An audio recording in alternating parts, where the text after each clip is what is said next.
Hello, everybody, and welcome to the Dead Unicorn. My name is Corey, and I am so tired. But I have the energy for Dungeons and Dragons. We all have energy for Dungeons and Dragons. Dungeons and Dragons is life. So, we're playing Spelljammer, Dungeons and Dragons in Space, which just is way more awesome. I think we're going to do some ship-to-ship combat this episode. I hope so, and I hope it's glorious. But before we do that, I'd like to thank our patrons scrolling in the upper right-hand corner. You help this channel out all the time. They are wonderful, and if you want to check it out, and all the content we have there, which includes behind the scenes and polls and gaming stuff for Legend of the Five Rings and all sorts of other RPGs, you can go right there. I would like to introduce everybody. Like I said, my name is Corey. Our game master is Howard. Tinker is played by Brenna. Del Starwin is played by Keith. Edora is played by Sarah. And I am playing Captain Ramoosh Beetlejuice. Howard, take it away. Well, hello all. All right. So in our last few games, our team got their gnomes together, their auto gnomes back together again. The auto gnomes are no longer possessed and or dying, which means that they have reverted to their original personalities. You know, like a good reboot should do. We get to meet them for the first time all over again. Pretty much, yes. They're now a gritty reboot. I am the knight. All right. So the auto gnomes, Novus and Hesketh, are with you on the ship. You also have 4 new crew members. Galdar, the dwarf from Toril, something called a battle rager. Reet Click, Greycreen, dresses kind of like a Robin Hoodish type guy with a crossbow in every hand, and he has 4 hands. You have Vossian Menenadel, an astral elf artificer who has some burn scars. She's missing her right eye and her right hand. But otherwise, she seems very prim, proper, and posh. And then you have Brilldog, a human fighter and sailor. I'd love to tell you more, but that's literally what my stat block says. So that must be what I wanted it to say. And as of last game, they helped you all to to notice somebody that was tracking you. And they worked together, and you managed to shoot your follower through space out of the sky. You shot him out. You shot him down, up, left, whatever it is in space, he went somewhere. Now you know you were followed. You know you were followed by what do they call it? Illithid, from a nautiloid that was parked next to your ship back on the Rock of Brawl. You've made it to the saloon, and they have offered to fix your gnomes, which they did. Y'all took a long rest, and I believe they offered a job if you're interested, but I don't know if y'all came to a decision whether or not you want to take it, which was simply, interrupt some shipments to the Queen's, the force that works against the Queen. There's like a rebel force out there, or a terrorist force. Sorry, it's when they're not on your side, they're terrorist forces. And she would like to see supplies not get to them, so make her ruling the kingdom a little easier. And you were given the option to take that. I don't think you necessarily agreed. You didn't get a feel that you would be harming your relationship with her if you didn't immediately jump on it. But it is a problem she has, and she'll pay you to go take care of it. Up to you. So I thought about this. Sorry? I know you said that we weren't feeling it. It was mainly me who wasn't feeling it. Yeah, I think the rest of us were on board. And I've changed my mind, and I want to tell you why I changed my mind. If great. It's story time. if you'd indulge me for a moment. So if you noticed in the past game, I was like, oh yeah, we want to get some sort of job where we go delve into like a space asteroid dungeon or something like that. I am really hankering for a classic dungeon crawl. Really, really am. So when you gave me 2 ships to fight in space combat, I was a little disappointed. But then I took a week between this episode and the last episode. And I thought about it, and I was like, this is Spelljammer. And Spelljammer is all about these cool ships. They're on the cover of every module. It's named for And Howard, you took the time to make a wonderful ship for us to be on with weapons and armor and cool special abilities and this crew that we have. And far be it for me to shoot down the opportunity to go smash this ship against other things in space. All right, then. It sounds like you all may be having a change of heart. Beyond that, other loose ends running around. The crew currently knows that they have in possession on a warehouse back in the Rock and Brawl. I don't believe you put it on the ship. Basically a Stargate that appears to only go to places no one should ever go. Different points within a negative realm known as the Shadowfell. And the one that it seemed to have last been locked on was just a C. I can't believe that's in a P. It was just being negative energy everywhere. Well, that was what was coming out of it. Yeah, so the C of negative energy. So you might not want to open it. However, you did find out that it could be used as a power source. Speaking of power sources, you have a weird machine on your ship. When you used to have two machines that worked in conjunction to make star charts, you're now aware that you have only one machine with a fleshy lump in it, and it makes demon contracts. And it has a fleshy lump in it because at last game we left off with Nomus holding a tool out like a stick and poking it with his, I'm going to say, hydro spanner because that sounds spacey. So a water wrench? Yes. I don't know. I feel like I've heard hydro spanner in something before, so I'm going with probably. It sounds something like something Lucas would have put in Star Wars or something like that somewhere. This is Dungeons and Dragons. It sounds very sci-fi. This is Dungeons and Dragons, so it has to be more like Arcane Spanner or Mana Spanner. The Mana Spanner. Mana Spammer. I don't know. Is that in my toolkit? Probably. Oh yeah, I got one of those right here. That's great because a fleshy blob is trying to eat his. To which he says that, it took my tool. I hate it when that happens. He's like slides out of that thing and he kind of closes the back panel. I don't want to be in there anymore. Yeah, I can't blame you, bud. Well, Del, you were right. Our computer has evil goo in it. Again? Also, the evil goo is armed. With a mana arms. Wrench. I give you a vicious poking. I mean, did it have any other weapons in there besides the one it took from you? Nope. Not that I could see. All right. And so it's going to wrench your back. I'm like 80% certain I have dark vision. I'm a D&D race. I'm not human. I probably got it. Regular good odds. Get it. I think halflings are the only one that Dragonborn doesn't. Halflings and dragons. It's because they couldn't give the dragons that as well, given that they already had so many other cool factors. Not the initial Player's Handbook ones, but the new remake ones are pretty cool. The initial Player's Handbook is, I have this cool breath weapon once per day, and it's only meh. Okay, but even only once a day, spitting a giant blob of acid on your enemy's face is still kind of cool. That's true. You're not wrong. Not to mention, the fiery belches or the toxic halitosis or... That's some serious heartburn.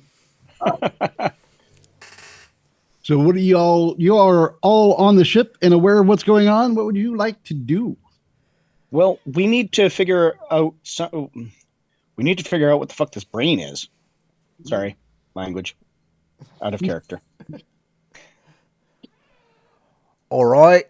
Do we want to cut it out with a knife or just maybe we should pull it out the entire computer thing out of our ship altogether, and then when it's out of the ship, then we can open it up and see what it is.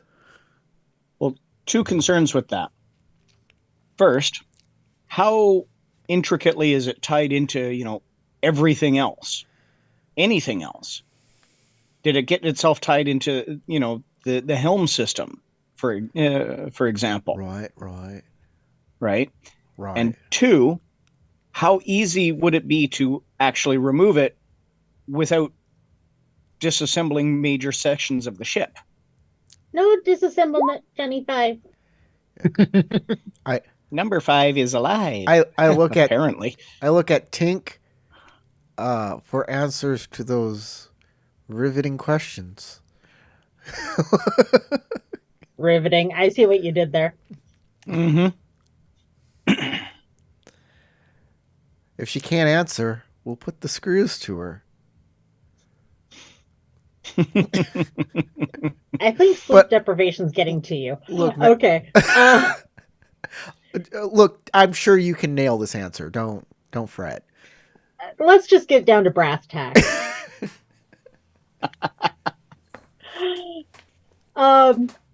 She would be very You guys are hesitant just nuts.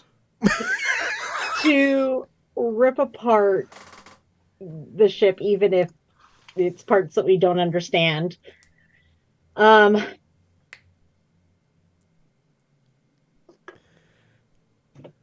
Does she think it would try and eat her if she tried to go in there? That is the question. You haven't actually seen it. You do know that it somehow, based on Nomus's description, it didn't just. It's not like he stuck his tool in gum and opened his hand and it left there. He said it took it. So like he touched it and it went out of his hand. Well, if somebody poked me with a mana spanner, I'd probably react the same way. Yeah, but I don't like to think of you as a useless lump of flesh. Appreciated. So yeah, I guess she would open up the hatch or whatever it was and go, "Hello in there." All right. Well, there's no echo. It's not that big. I was incorrect, by the way. Autognomes do not have dark vision. I looked it up, which is just the obvious design flaw. Their creators had it. You're fired. I know, not knowing all of the rules for every single race. Right. So give me, I guess you have dark vision, right? You can see in there as long as there's dim light. That's a very good light. question. I cannot remember. I'm pretty sure you do. Where would I even find that? Where is it? No. Be down under your abilities there. Under the short rest, long rest boxes. Oh, I'm on the wrong one. Uh-huh. Yeah. So front page, Yeah. bottom right. Contact, is that urban? Technically, no, but one of my abilities is I can make goggles of night. Oh, well, do you have you ever Well, described and yourself we as also having have goggles on? Yeah. Like from day one, I was like, she's got the steampunk goggles. Our No, then I plague assume masks that you also can- provide dark vision. Oh, that's true. So you can wear either one of those to see in the dark. The plague mask actually gives you 120 feet, but the machine isn't that big, so either goggles would be fine. She'd probably go with the goggles because not having the giant beak in confined spaces. Yeah, you don't want to poke that meat thing with the beak, and it'll just rip your face into the thing, and that's all bad. Exactly. But tell me about your next character.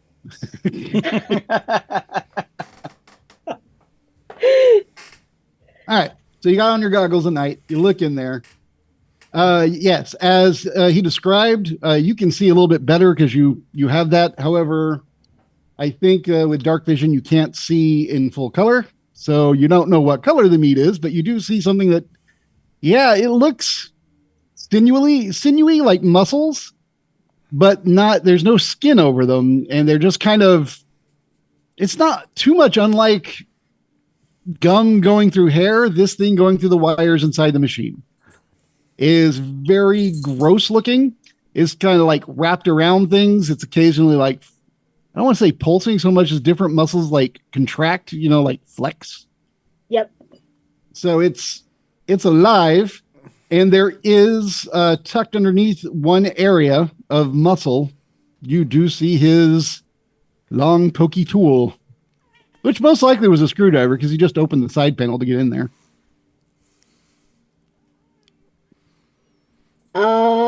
Knowledge Arcana? Sure. Oh, look at you being all smirk. All right. Based on what you know of this ship's history and where it's been and what has been flowing through it. This is not good. No. The fact that it wasn't good is something I think you probably could have assumed to begin with. You never know. Don't judge things by their cover.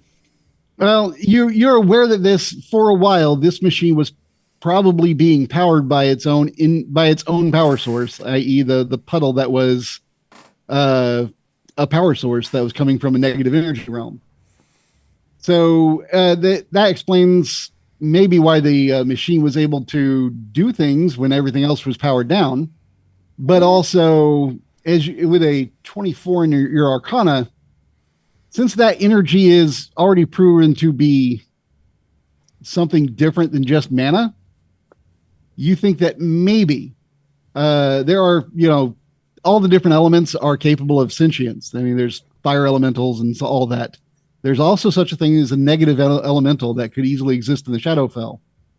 Awesome. Creature like that would have sentience, which means this energy could have sentience in it, which means that this could be thinking, whatever this black meat is. I guess it's all black to you because, there's no colors down here with the dark vision. Okay. It's gray matter. It is gray matter. It's okay. It doesn't matter. So she comes back out, shuts the door, and goes, "Bad news. Ship's haunted." I will say that kind of helps explain the Illithid's interest in our ship.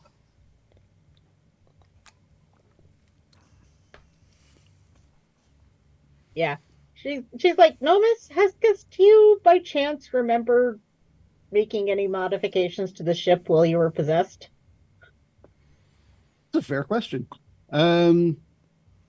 Nomus, well, I can say this, that Nomus doesn't remember much of anything. Uh-huh. But he thinks about it, he says, I don't, but he looks over to Hesketh, and she will make a roll. See what she's the one that had the brain cell that whole time. Pretty much, yeah.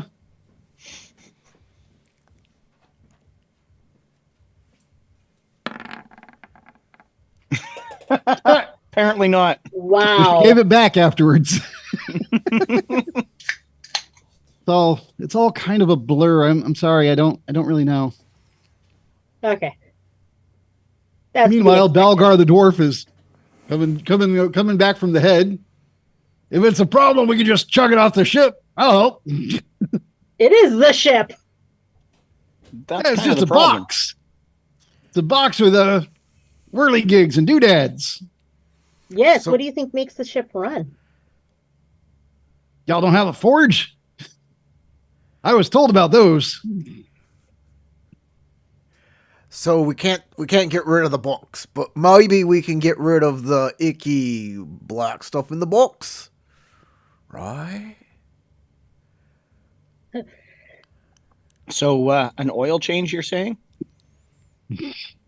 I mean, we had a whole crew in here taking apart our ship and re-putting in a new power source and stuff, and they never noticed. I think that's something I'm curious about myself. At this point, we would have to replace the oil with holy water. Good news! Well, yeah.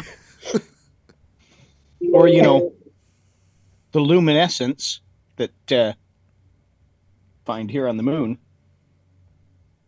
I know Keith, Yeah. or I know Dell over here. He's got luminescent magical arrows and such. Yeah, she's gonna be looking at Dell because the closest that we kind of have to a priest, and is like, I think we need a priest more than a mechanic. That said, I know a thing or two about elementals. I've been studying and hunting elementals since I was very small. That's actually an interesting point. What do you make out of all this? Well, Take a look in there, and what do you make of it? All right, I'm sticking my head in. I hope my head comes back out with my body. Bloop. The dwarf leans over to Tinker. You want to push him in or me? She goes, I think you'd be more successful. Let me check what exactly my I have favorite enemy. We're gonna put it in the chat. My favorite enemy is elementals. That's true. You can have advantage on wisdom survival check to track them, intelligence checks to recall information about them. So I am going to try and do an intelligence check to recall information on what I am looking at. All right. So This is not good. Go ahead and I guess go ahead and make a intelligence check to identify it. If you, I'll allow Arcana or I want to say nature. It is an element. All sure, right. Arcana or nature. If you got one, go for it. All right, all of those skills I do not have anything in, and my intelligence is -1. Here I go. But you are at advantage. I do have advantage. That could make all of the difference, actually. I think religion would also be an option, I would think, because knowledge of the planes and stuff. Don't. Do you have religion? No. It didn't matter then. The only intelligence skill I have is investigation. And if you're like, you're a ranger without knowledge nature, yes. Okay. I have survival. That's what I have. We're also. I think we have a druid without nature too. It's all right, man. You're We're in also, space. used to living on a ship in outer space. Thank you. It's actually pretty reasonable, justifiable why you wouldn't know much about trees. Thank you. I don't think anyone was mocking you there, Corey. I think you just got took it all personal for some reason. You're very defensive. Well, this is out on the internet. You've also got a freaking fairy on the ship who doesn't know much about trees. But 12. 12 can give me some basic rudimentary something or other, Yeah. I hope. For our viewers, just want to know that all of us put a lot of work into breaking all stereotypes. All of them. We will be incompetent in anything we should be good at. I know. Tinker says, I can make a flamethrower.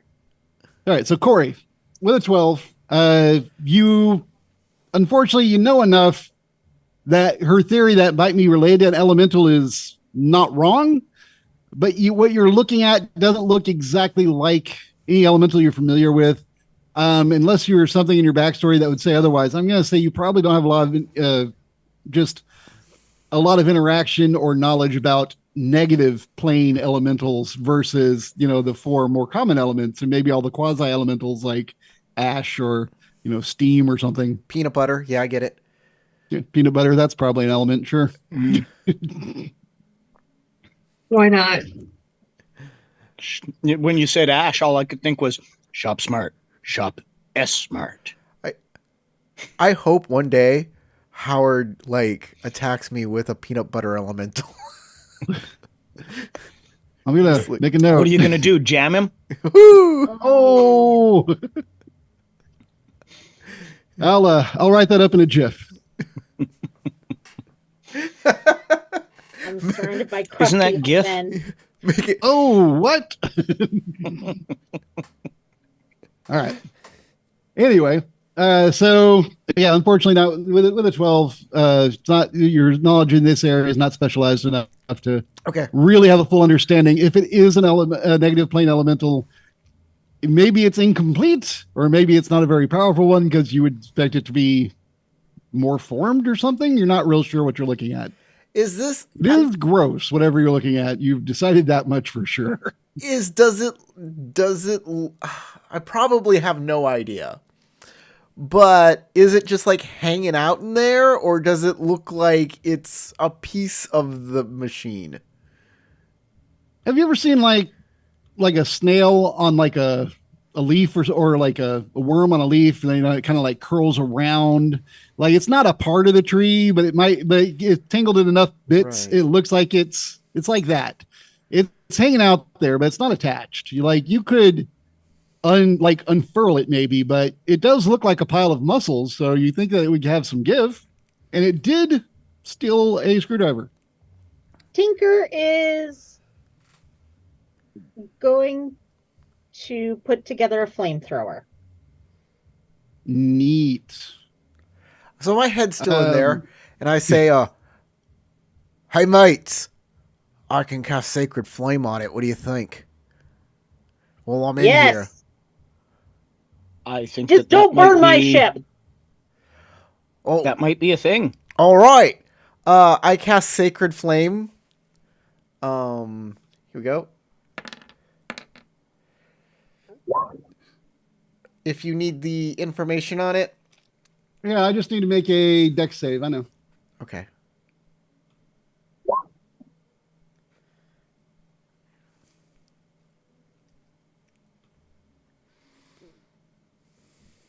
Seems dex. I'm like, here we go.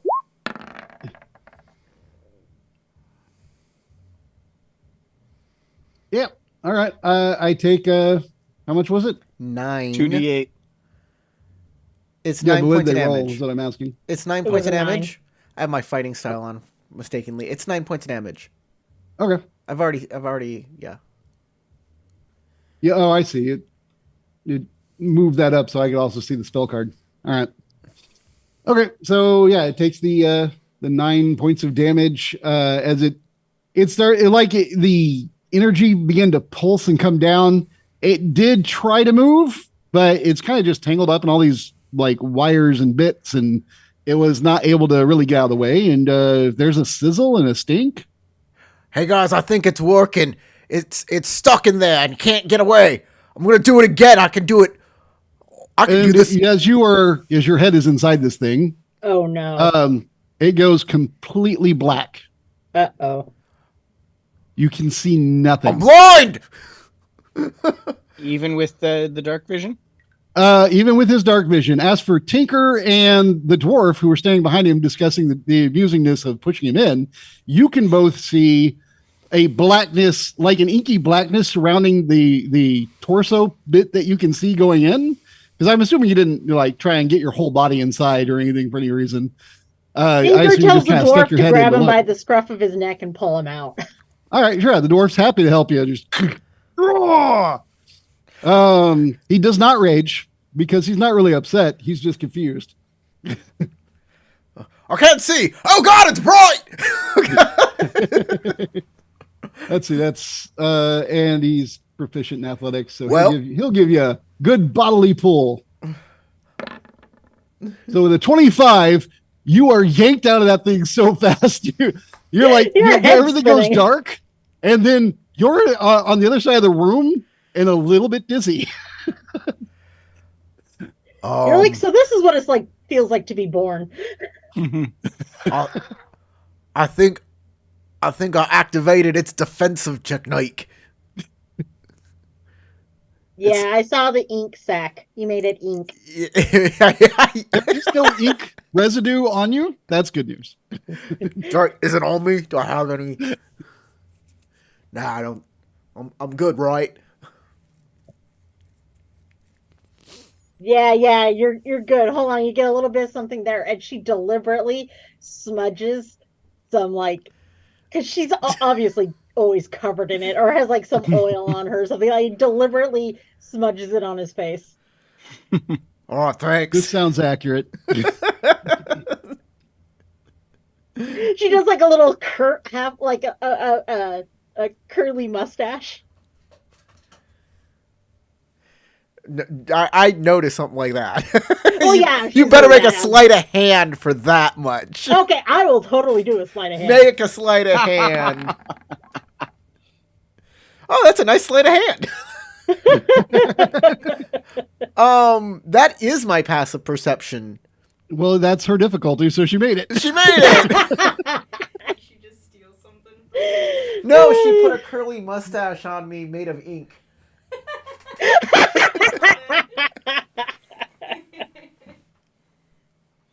Because she has nothing better to do right now.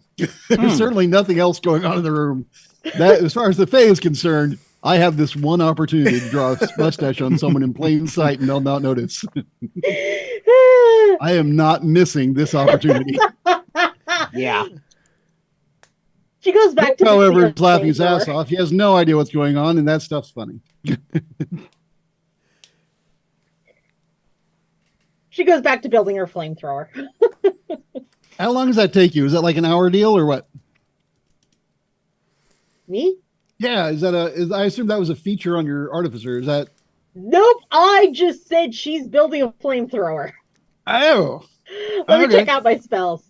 I think there is That would be like feature a for searing artificers blast. to do that. Wouldn't that be like a searing blast type spell equivalent? Hold on. Oh, I'm fine with her like reflavoring spells like that. In fact, I think it says Oh, for to. sure. But I think there is a thing where artificers can do stuff like build flamethrowers. That's what I thought she was doing. So let me Yeah. double I check. can't remember. Hold on. Let me grab my book.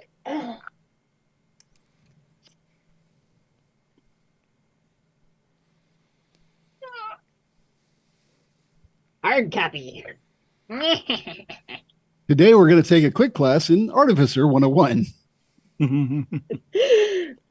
When the fairy character is played by somebody with actual ADHD. I can't remember crap. So she picked the most complicated class she could, except maybe what was the other one? The Matt Mercer's Blood Hunter. That one's pretty complex. Yeah. By the way, Because I'm a blood hunter, I might be an alchemist or a werewolf. They're all the same thing, basically. Dell. Hello. You also got a cantrip from being an astral elf. I do. I had taken Dancing Lights though. Okay, I was wondering which one if you wanted to share it. You didn't have to, but yeah. But dancing lights. That's... as useful as Sacred Flame would have been, it made more sense for Dell for it to be Dancing Lights. Makes sense. Yeah. But as a Circle of Stars druid, I get guiding bolt. Which you can do every turn, right? I can do up to 3 times a day Oh. because it's a level 1 spell. It's not a cantrip. Okay.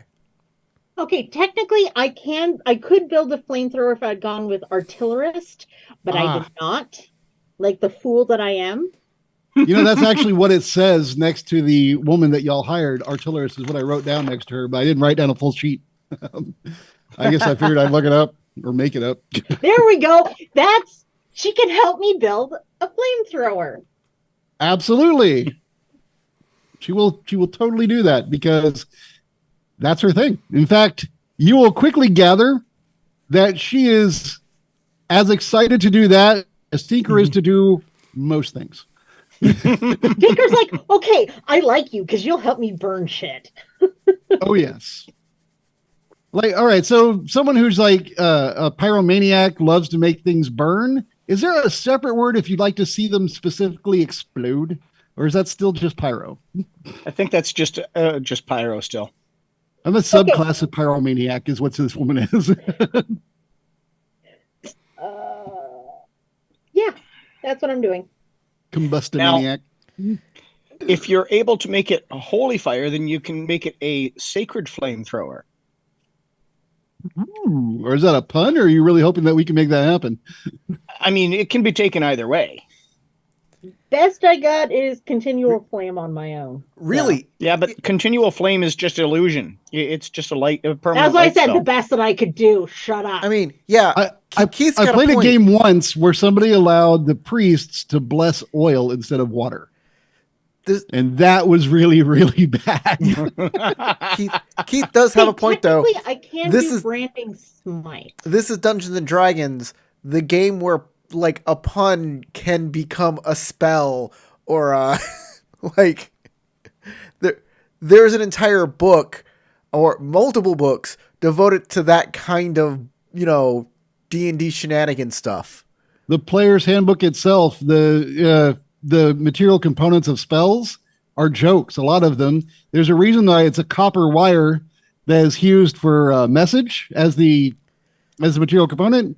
The idea you're literally using a copper. You're making a phone call. Mm-hmm. The what was the other one? Water breathing is a straw. You lay down the water and you got a straw. There's a lot of bad jokes in there. If you go through it, the material components are pretty dumb. Friends, you literally you go, oh, let me talk to him. And you put on your makeup and you go and you talk to him. And they are now your friend for a moment. But then they know you charmed them and they get all mad a minute later. I hate it when they make kissy face at me. But I actually liked it for a minute. It threatened my sexuality, and that's the anger. It's all a construct. No, that's Nomus and Heskis. Oh, that's a good point. Autonomes are a construct. If you really want just a book full of puns, check out the Dungeons and Dragons Book of Wondrous Items for basic D&D. It's got the automatic clothes washer, and it's like 3 skeletons in a box that washes your I clothes. remember that one.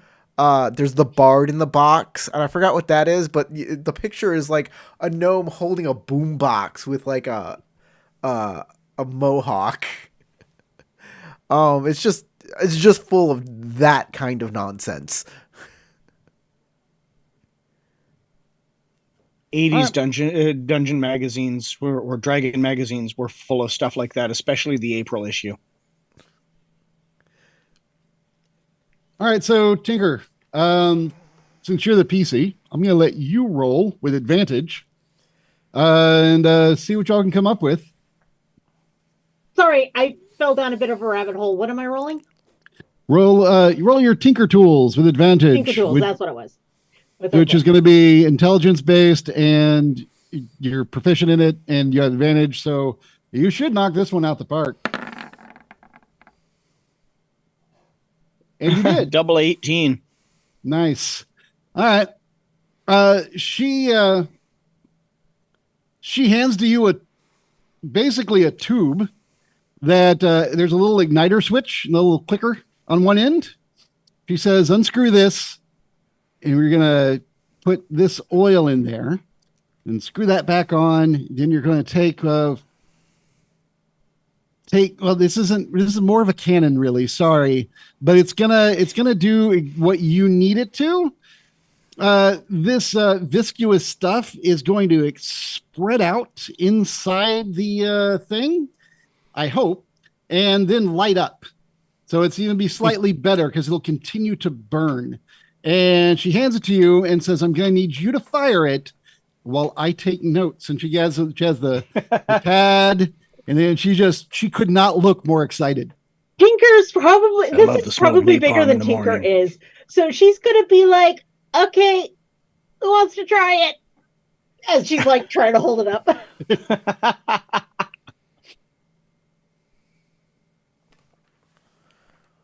And are any of y'all volunteering, or you're just going to make this dwarf do stuff? That It's looks fine like with me. I don't care. Oh, the Battle Rager's totally into it. I mean, he's. I want to see it explode Oh. something. This looks like a Eudora device to me. It does require aiming, and she is a crack shot. Sarah. Oh, you want me to? They're Yes! asking if you'd like to fire a weapon and Sarah- see if you can kill a thing. Sarah, we don't want Well- you to do it. We want Eudora to do it. And you control the her. answer for Eudora is always yes when it comes to weapons. She's never going to say no to that. You can burn the brain with the flamethrower. Okay, so what do I roll for that? Because you are proficient in all martial weapons, I'm gonna say sure, why not? You can be proficient in this, just a proficient ranged weapon attack. Although it doesn't really matter that it's ranged because you're gonna be at pretty much point blank. Well, dex bonus though. Oh yeah, would you like? Yeah, you can use your dex. Well, yeah, It's not sure, going to be why not? strength. It wouldn't be. Yeah, strength it wouldn't bonus. be strength. It would be dex. You're still aiming it. It's Mhm. heavy, but it still has to be aimed. So yeah, I'll go with that. Okay, so be more specific. What exactly should I roll? Yeah, let me look at your character real quick.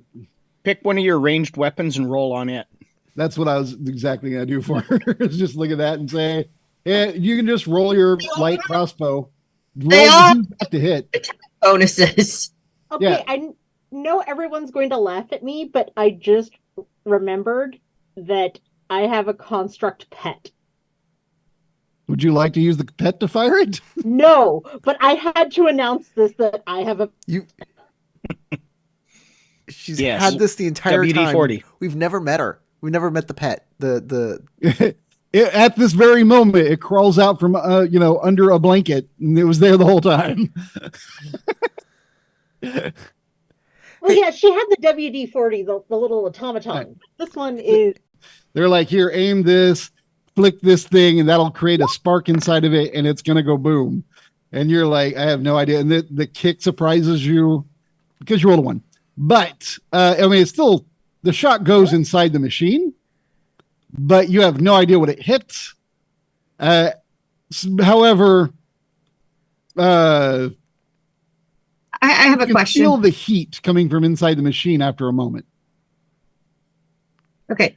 My question is, I'm at disadvantage because it's dark, but don't I have goggles to offset that? Under normal circumstances, yes. It's But more this like darkness is smoke. magical darkness. Oh, I see. Okay, fair enough. I was just confused on where the disadvantage was coming from. That's Hey. why we were comparing it to ink, like a squid. we had a little connection issue, so those at home, you'll probably see a little skip. I hope you didn't miss anything that important, but I think we got the you rolled a 1 kind of thing going on. Hey, Sarah, can I ask you a question, or can you do something for me? Just What's up? bring your audio down a little bit under audio settings on your Zoom, and you can bring down the input volume, hopefully, just a little bit. And Breaking in the new microphone. Yeah, we had audio issues with her last week, but we got a new microphone, and sounds really great. I'm sorry. I had Awesome to hear issue your with those. lovely voice again, Sarah. Especially when you're going with a flamethrower. So just give me some test Starting talking, fires she can't see. guys. Just give me some test talking when you turn down the volume to where you think it might be good. I'd say bring it down maybe 25%. Okay, so here's the annoying thing. When I went into my Zoom audio settings, it says that the mic is at its lowest setting. You are now overdriving like you are last week. Your entire audio profile just changed. Should I be going into my computer settings instead of the Zoom settings? Well, under Zoom, are you on the right microphone? I believe so. Okay, because everything It doesn't sound crappy like it did last week, right? it not sounding okay. What I want you to do, Let me turn my mic off and see if you can still hear me or not. Okay, now my mic is off. Can you hear me? it's way overdriven. Okay, this is what I want you to do. Under under Zoom where that little up arrow is, by the microphone. Use same as setting for microphone, same as setting for speaker. Go down to audio settings. Click that. Then under mic, there's an input volume. Bring that down about 20%, 25%. Yeah, that's what I was talking about when I was We can't understand you. You can't understand me? Is that what you said? Yes. Does it give you more than one mic to select when you open that menu under select a microphone? Yes. Is there any chance you're just on the wrong one? Because you have a brand new mic. It should sound different.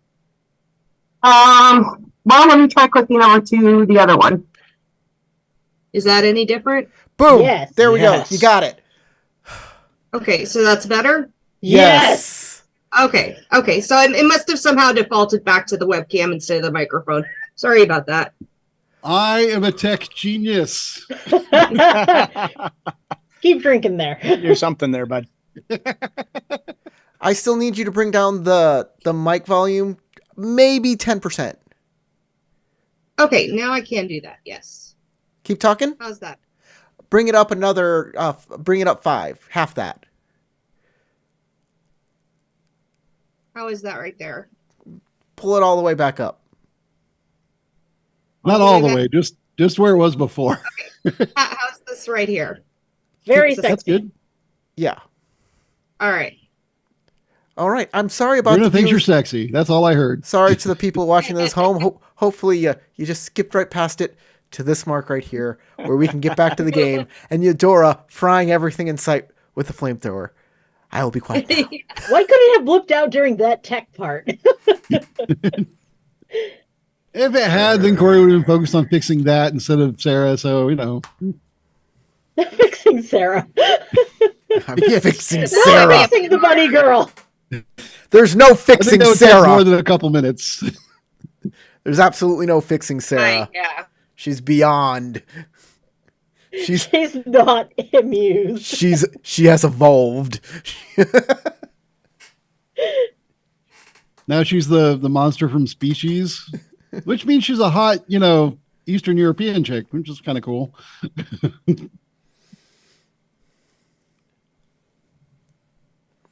All right. So, you fired it in there. You don't know what happened. It's black. You have a feeling that, because from everything they told you about, the monster was kind of like, if you need to like push the thing in, kind of shoot like up and to the left, and you feel like you probably missed. I'm going to give you that because you rolled a 1. You're fairly certain it didn't hit what you wanted, but you didn't blow out the back of the machine. You don't really understand what this thing is that they hand you to fire. Literally something fire. probably happened. You felt something happen in your hands, but there's magical darkness, so you can't see in the machine to know what.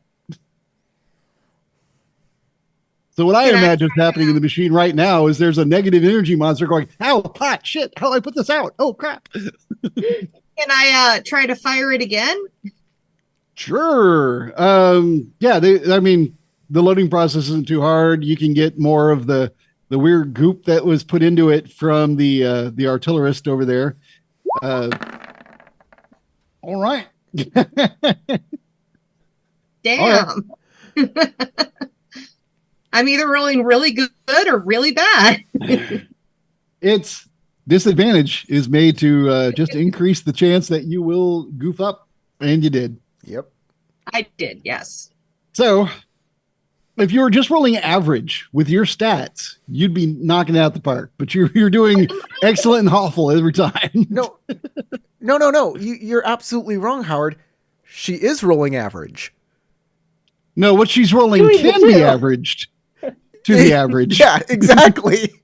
What she's rolling together perfectly averages. Anyway, so yeah, you feel like this might be fruitless to just keep doing this. I mean, if you're setting fire inside the machine and the machine is the problem, maybe it's not too bad a deal. Oh, is this thing expensive? Probably. If you keep putting a flamethrower off in a enclosed metal space that also your head is in, you might come out a turkey, a Christmas I don't know if turkey. she's sticking her whole head in there or not. I mean, it wouldn't affect her ability to see.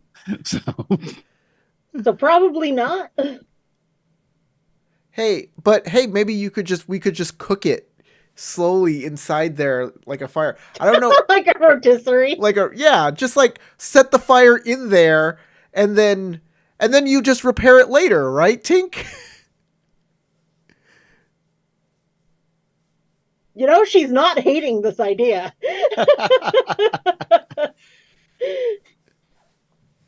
Anybody have a Eudora will heat just metal look back at you guys and be like, I don't know what I'm doing here. Was that any good? Should I fire it again? Sure, why not? The artillerist could use more data.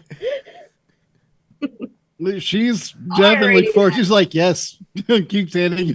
Let's just keep doing this. I so wish I could see more. Oh, for Our computer somebody explodes. take this woman's dice away from her. Oh, oh. These dice don't like me. I need new dice. Wow. Two ones. What the heck, man? You know, Sarah, I've always felt you were a statistic in probability. Oh, What? Yeah. Why were you like? Were you guys like? Oh, that was a very sweet thing to say. That's like saying you're 1 in a million and something. You know, like it's very sweet. so the device begins to heat up in your hands, and as you fired it, and you realized that you think that maybe when that stuff went in this time, that maybe it wasn't set quite right, and instead of firing out, it kind of fired in, and this tube is starting to heat up in your hands, and you're like ah, and you pass it back to the artillerist, and she's like ah, and she puts on her gloves, and immediately is trying to go back to work on it to fix it again. But for a moment, you did have a wacky cannon that did some massive damage. Oopsie. Sorry. Which unfortunately, you never hit anything. But we started. It was just cooking. too foreign, I guess. It was not like what I'm used to shooting. There's an odd like smell beginning to build up in here, because the goop that she gave you was like a very thick, slimy, viscous fluid. And Tinker probably figured this out quicker than anyone, that the plan was that this stuff is probably flammable and sticky. So She it was did say going to napalm, didn't she? basically, it was going to Alchemist's fire. stick to the insides of whatever in this machine and light up. And it's been continuously doing that. It's been fired 2 times successfully into the machine, which means that the machine is probably heating up, and there's a smell that's unusual because normally metal isn't all that flammable, but there are little parts in there that are, and plus this goo is flammable.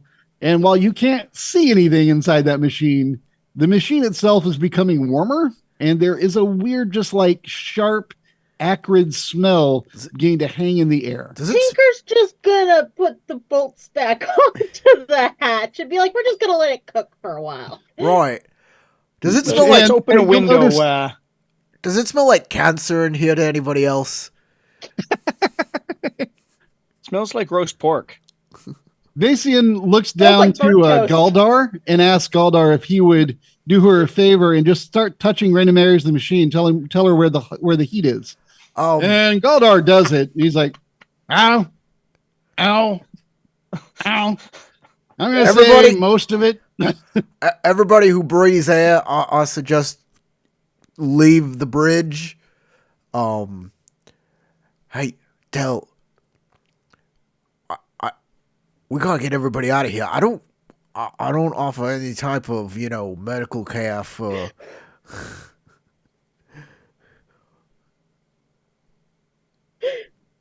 Yeah. I'm just trying to see if I've got some kind of like a gust of wind kind of spell. There are no Well, it exists, but I didn't have it windows prepped. in the bridge that are like openable, right? Why I just wouldn't there think it's be? hilarious that you guys actually let me go. Let's throw a flamethrower in there. Let's- You guys just let me. Hey, I- I mean, big I under- brains. Look, Keith, I understand you're like, it's a spaceship. Why would you be able to roll down a window? But this is a D&D spaceship, so you might be able That's to what I roll said. down a We window. should be able to open a window. Yeah, That's what I'm saying. I- We need to open the windows. We can. We should. Is this a possibility, Howard? This particular area was not remodeled for extra windows, but you can certainly open all the doors. Yeah. Tinker, I could make a window. You could tell the dwarf to just rage and run back and forth to get the air circulating. Whatever you want to do. I'm just gonna We'll open the doors so that we get a bit of a cross breeze. Remember, we aren't flying right now. We're still landed. yeah. Yeah, you're in saloon still in the dock. I'm just saying. So- I'm just saying, like, on any spaceship, I don't think like the space shuttle's windows, like you can roll them down, even if you're in Earth's atmosphere. It's just not something that is that. Not in science fiction, you can't. But in Spelljammer, remember, Spelljammer is mostly tall ships in space. Yeah. Open decked ships. Yes. So yes, we could open the windows in our enclosed ship. Why not? But Yeah. if not, Some of them Tinker might can literally totally just make have like one. a hinge and a hook latch on the other side. You just undo the hook Yeah. and push. So we you don't, know? but we don't have any of those on the bridge. So Not in the But you're room not that on we're the in, but we bridge. do have doors that we can open and to the outside. This is a different area. This is not the actual bridge of the ship. This is the area where you first encountered Novus and Hesketh. There were two big machines. Now there's only one. Well, actually, I don't think it was always only one for you guys. That's backstory that you now know there should have been a second machine. You know that this area is where you encountered them. They were hooked together, and this is this machine is also the same one that she was like. This room has the not the machine. Sorry, this room has the thing that she was flipping on and off to turn on the electrical field that was shocking the hull. right. You're in that room. Okay. But yeah, the machine apparently only made star charts, and now it makes demon contracts and has an evil thing in it. And it used to be two machines that made star charts together, and now it's just one, which doesn't tell you where the other machine went, but neither of them remember. So I think that it transformed and left. That's my theory, and it's because Corey made me watch Transformers recently. Transformed and rolled out. That's probably it. Somewhere there's like a perceptor-like robot that can make star charts, but he's evil because he's made with negative energy.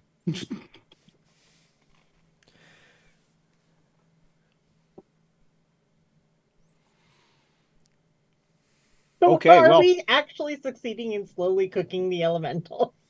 You So don't know. It's still unless We're did you close ventilating the panel? space. Yeah, Okay, then you thinking, have like- no idea what's happening inside that thing, she's thinking other like than the dwarf telling you it's hot. she's thinking like a pig roast in the ground or a goat. It might work. You're not sure how, but Corey might be, how a negative energy elemental would be affected by fire. Yeah. Hey, Corey. Yeah. So here's the thing. Most elementals, they are kind of resistant to normal attacks. Fire, I don't believe, is a normal attack, though. That said, there are many elementals that are resistant to fire, especially fire elementals. No, really? She says. Well, I'm just for example. That said, there are some elementals that are vulnerable to fire attacks. Hey, Corey, I will allow you to do just a general understanding of how the elements work together due to your, favorite enemy. Go ahead and you can make another roll. Unfortunately, you don't have any of the right specializations, so it'd be straight intelligence, but you do get advantage because they're your favorite enemy. And that advantage was very helpful. All right. So I will say this, this much about the weird cosmology of the elemental planes, that the both the negative and the positive energy planes draw from all the other planes in different ways, and they convert that energy from those other planes. And what you know is, no, I'm not very specific. You understand that both of them are capable of altering the energy of the other planes. There's a small chance that it can take fire and feed from it. because it's an element. So right, so like the alternate planes, they're vulnerable to each other. That said, the negative and positive energy planes, they're on a different axis than the regular elements, and because of that, they are kind of an amalgam of those elements, kind of like the prime material is, but in a different way, in a positive way and a negative way. And because of that, they're usually like, sometimes they don't have any special abilities against this. It is what it is. But in very small circumstances, they might be able to feed on the energy from other elemental planes. In which case, if we keep feeding it fire, we may have Have you ever seen the movie Akira? Nope. She's like, A, what's a movie? And B, why didn't you tell me this before? Look. It's a very small chance. And I had to. Okay, but we have a very small artificer, so I needed some time to think about it. Because this is quite outside the realm of most possibilities. Fortunately, there's a lot of that going around here. So it took me a minute for the brain juices to start to flow. You get me? So just... Hey, Tinker, if you want to theorize with him, you can always make an Arcana check. Okay. You don't have the advantage. Sorry, though. I still had advantage clicked. just take the Which first roll. is a shame. If you had advantage, that nat 20 would have been neat. Roll a nat 20 now. Or I guess we can just go with your 15. Yeah, just I'll take the first roll. Oh, okay. No, she keeps rolling with She does it advantage. She can't stop rolling with advantage. She doesn't know how to turn that I off. thought I clicked normal. I'm sorry. All the There. dice. There, now it's a terrible roll. The things he say sound smartish. Well, when it goes from like purple to lavender, it's really hard to tell. Especially the stuff I was talking about, brain juice. That's the best. I will the say really this. smart stuff. He said something that does like click for you from an Arcana standpoint. There is a model that you have seen that's been theorized about how the planes interact. When he said it's on a different axis, there is a model where they all are like in a circle with each other, where the top is positive, the bottom is negative, and that seems like it might be what he's describing. Gotcha. And as you two go back and forth between you, I will say that you can come up with the idea that there is the positive and negative draw from different parts of the other elements, whereas the positive would pull from the light of fire. The destructive capability of fire is what the negative pulls from. Therefore, the warmth and light go one way, everything that is destroyed goes the other. And inside that box, there is currently no light, which means he might be right. You're feeding it. It's just destruction, no light. Although the warmth isn't its favorite, the bigger thing is light, and that's not there. So yeah, we need light-based attacks, including more stake at flame, Dell's arrows of light. I have branding smite, but I'm not going in that thing. Right. We need to take this out of the ship and then smite it. I believe that I said we should toss it off the ship to begin with. it's kind of built in, though. Makes it a bit more challenging. I got a hammer. Oh No. Tinker goes, reaches over and takes the hammer away from him and puts it in her belt. You're going to have to try and physically take his hammer. Wait, is it like a war hammer or is it like a steel hammer? I'm talking about a war hammer. Oh, okay. Then in that case, she just reaches out and puts it down. Just pushes it down. Tips it down. Okay. Just All right. put that away sort of motion. I was trying to picture Tinker robbing the, barbarian dwarf's warhammer from him. Just what? No. Well, I was thinking at first because Unsurprisingly, I'm playing the mechanic. I'm thinking regular hammer. She just I kinda was goes, thinking- oh wait, no. I was thinking, well, we still need what's in that box. What's in that box is very important. So I was thinking just taking it out of the ship into a well-ventilated area, getting a can of air, blowing out all of the gook, and then putting it back in.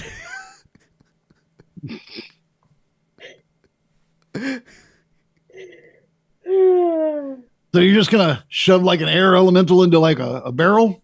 And have them fight. You wizards are weird. You're all Tinker wizards, looks around right? and goes, "We have a wizard." As far as this guy could tell, all of you people are wizards, except maybe the bunny. He's a killer bunny. But Tink, this is your box of magic buttons. You tell us what to do, and we'll do it. Could Tinker theoretically I'm kind of picturing it like a giant oil tank for like heating houses sort of thing. Could she just detach it and we can just like move the whole thing off the ship without opening it? Okay, so Dell's not wrong. It has been welded into place so that if something hits the ship, this giant heavy thing doesn't just slide around and destroy things, run over people. I mean, it's a big computer. However, it could be removed without any while it's attached to the structure of the ship, it's not an integral piece. I mean, you could, break it away and you could remove it. So it's not, I wouldn't suggest using a hammer. I think my brain Well, juices. I did suggest it, but that was as an NPC. I think my brain juices are working. I got an idea. If the heat of fire feeds it, we do the opposite. We turn it into a block of ice, and then we can just remove it that way. Isn't Shadow usually cold, though? Yeah, let's just go with the light. Goldar actually says, he's not really saying it to y'all, but he is saying it to the other NPC in the room. He says to Vassian, it's cold now.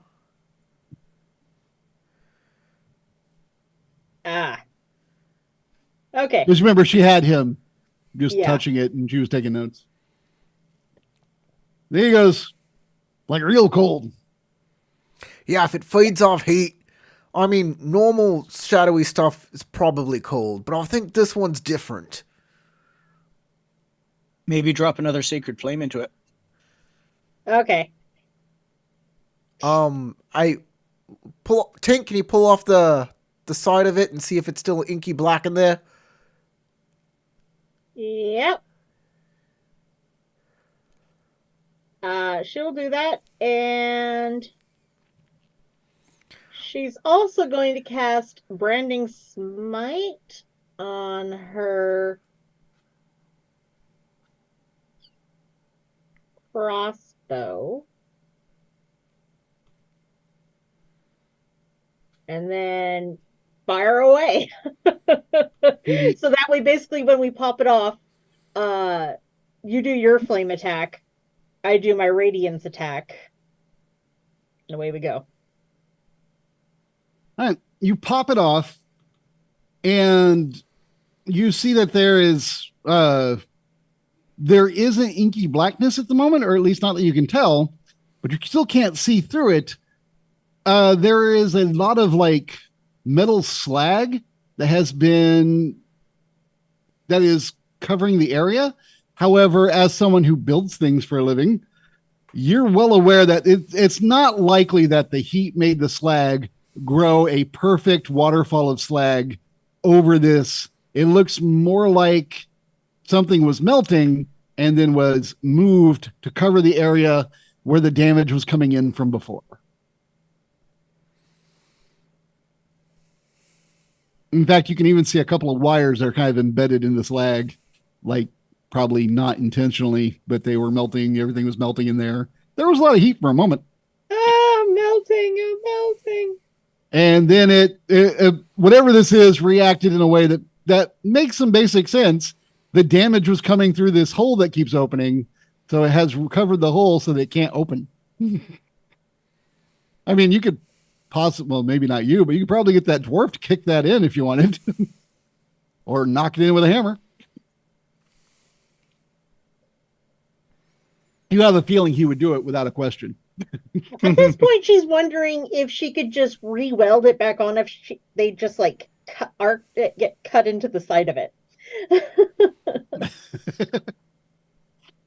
I mean, you can. That's, you know, that every time you make a cut into a metal plate, you are weakening the overall structure, even if you reattach it.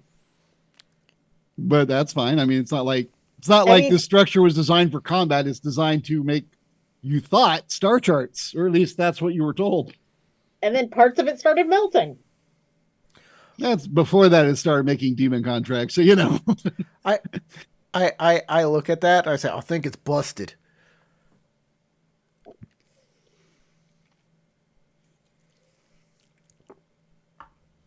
Okay, so is the slag, I'm assuming it's obstructing our line of fire. Right. It's the basically you remove the panel to find that there's a new panel on the inside. All right. Screw this. She's going to go to wherever part she thinks would be the best area to cut through into the side. Honestly, from the front where the controls are, that's where it has the most holes as the controls go into that. It would be the easiest way to get into it, but it would be the one that would take the most time to repair. Not necessarily the easiest but like where she thinks the thing is, or most likely to be. Let's see. Trying to remember you're the one who actually saw it, or yeah, you saw it before it went all black. Or no, Beetlejuice did. No, Beetlejuice made it ink. That's right. Okay, you did see it before he did. All right. So picture it like you're going into the back of, have you ever seen a player piano? They're not like grand pianos. They're more boxy, more rectangular. So imagine you're going into the back of a player piano. Okay. And your panel that you've been accessing is on the bottom left. It was in the top right once you stuck your head in to see where the monster or the goo or the bubble gum, whatever it is, was. So knowing that if you want to get near it, assuming it's in the same place, that's the area you last saw it. But, you know, it's been all black in there.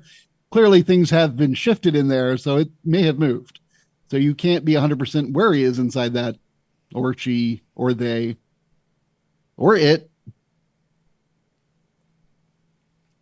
And on behalf of the entire, Dead Unicorn cast, if there are any negative elementals out there that are offended by my use of it, you're a negative elemental. I don't care.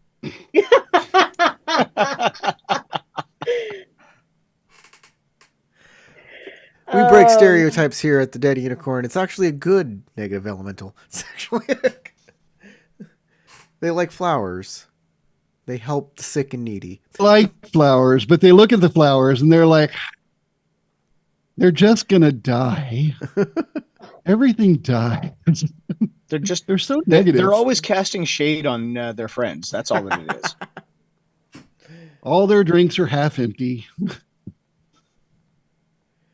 Why do I play with you people? Because you love the jokes. You have nothing better to do. Could be that one. I know the jokes that your spouse makes. You love the jokes. Is he worse? Oh, that's awesome. Yes. We gotta get him in here. No. Keith, my spouse, and I all at the same table. We could inflict psychic damage on anybody listening. The feedback loop creates quite the psychic storm. It's wonderful. If he'd like to show up as an NPC one day, let me know. I'm not against a guest star. Okay, where's the going with this? Yeah, she's not gonna bother going up into that corner. She's just gonna start cutting into the fucking thing right in front of her. Okay. All right. You just start cutting into it. I'm not going to make you make a tinker check to cut a hole because that seems pretty basic. You'd have to truly screw up. I tried to cut a hole. I reinforced it instead. Darn those nat ones. Besides the way y'all are rolling, that's exactly what would happen. So.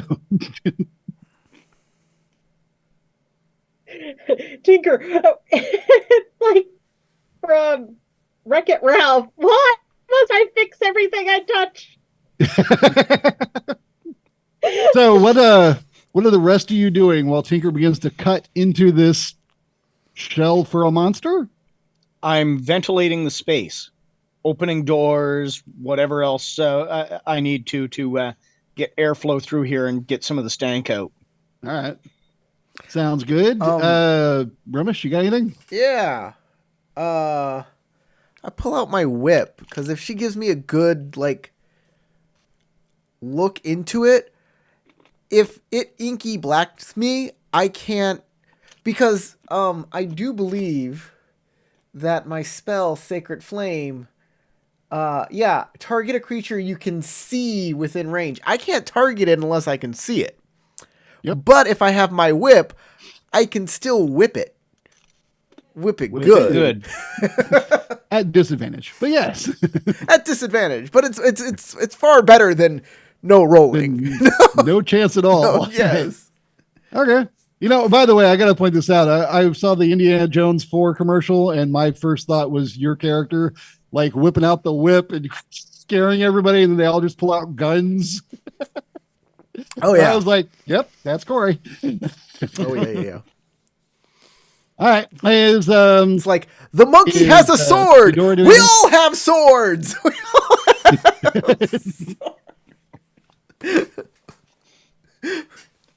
Eudora, you gonna do anything to prepare for whatever may come? Just ready my weapons. All right. You have, by the way, in the room with you, Nomis Heskis, an artillerist, and a battle-raging dwarf. So that we're clear on who all's in the room. The battle-raging dwarf, seeing Eudora prepare a weapon, and Beal just pull out a whip, which I guess is a weapon. I mean, it doesn't have a big metal head on it that could really do some damage or anything. But he's getting the feel here. He's like, I guess we're going to stop touching it and do something. I mean, and he gets his hammer ready. Even worse, my whip is made of living vines. It just looks like a plant. It looks like... He's like, what's the point even? Right? It's exactly what a namby-pamby elf would have. Yeah, that's what it was. Yeah. I thought they'd be different in space. I guess not. Perfect. And he still knows nothing about nature. So you're just gonna fling that at the ceiling and just swing away? Is that your plan? Got a vine. Ooh. All right. So yeah, he looks ready. She starts to assess the situation, looks around, and she's got to go over to her own tool set, which is sitting next to Tinker's because they've been working together, and start making things. Explosive type things? You're not sure, but Tinker would guess they look very grenade-ish.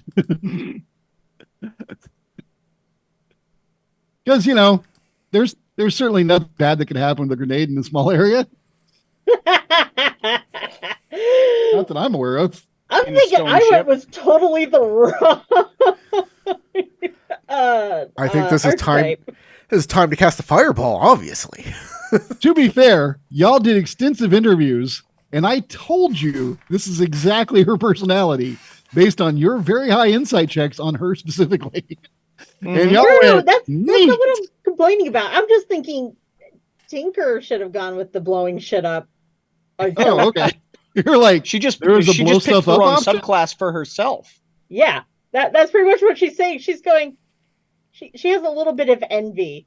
So the competitive streak and the this is mine, and all of this ship is mine is going to increase tenfold after this. So I did accurately sense regret, but not in the area that I thought. Not regret that we hired a psycho, regret that we're not that kind of a psycho. Yes, exactly. You get it. You get it. It's not just her dress that's green now. This is going to be great. All right. So you begin cutting into this. I will say that you notice there's a lot of imperfections in the metal. This is something you would know as one who does a lot of work like this. Like you can tell that there are areas that are fairly weak, probably because the metal was recently melted and then resolidified. So there's the inside of this metal has got to look terrible. Like it's got to look awful. But there are also areas that feel thicker, and you're just like, it's that intense heat. There's something that's kind of started to slough off and then solidified. So you have areas that are thin, areas that are thick. Some areas you cut through quicker than you expect. Others are a little bit longer. You're making your way along though. You're cutting it open, and I will say that I'm not going to make you roll for it. I'm going to say that you're able to tell that as you're cutting into this, the darkness that you're looking at on it is thicker than it should be because you have your goggles and you can pop them down and look, and you still can't look inside this thing because your goggles can't pierce the darkness. So it is still capable of creating darkness inside there. Also, I will say, I assume you're wearing gloves. Mm-hmm. All right. But since you were told it was super cold and Tinker is super curious, at some point, if you want to say that you touch it with any other part of your body or take your hand out, it is not natural cold. It's more like you touched you like opened the freezer and touched the inside of the freezer cold. It is too dang cold. Like it's not room temperature cold metal.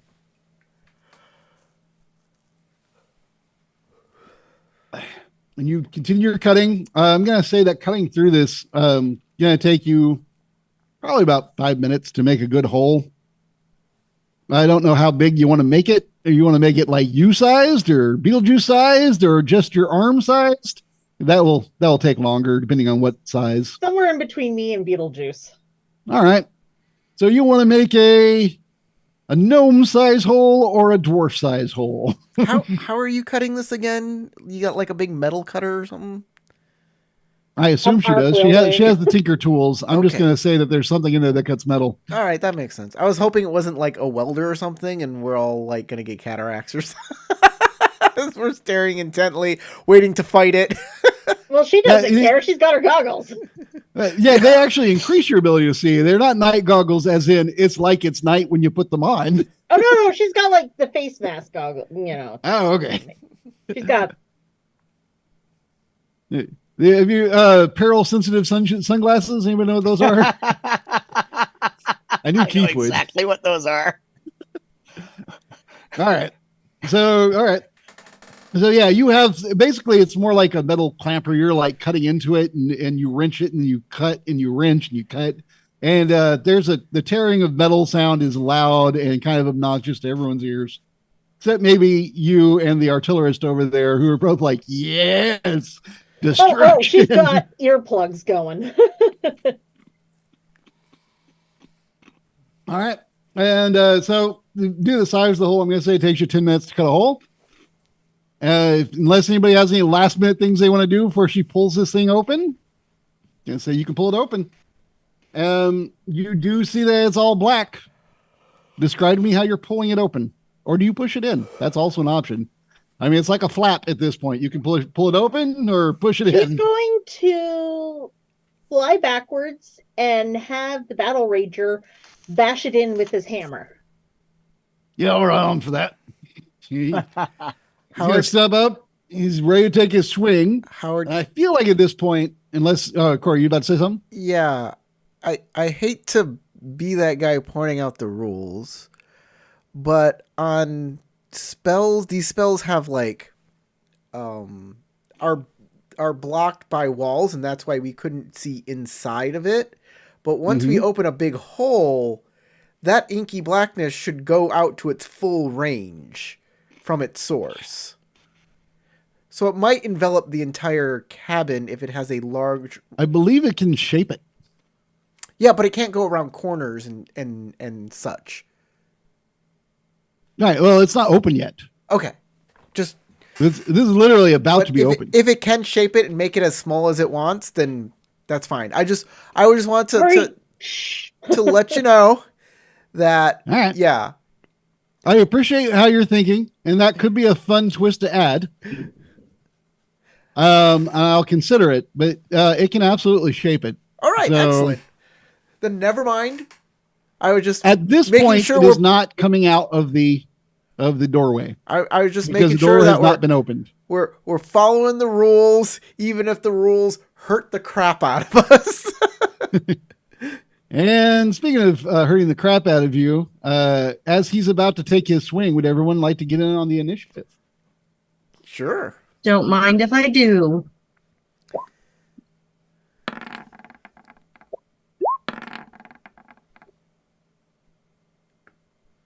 All right, I got a 21 for Tinker. Nice. Dell at 15, 24 Beetlejuice.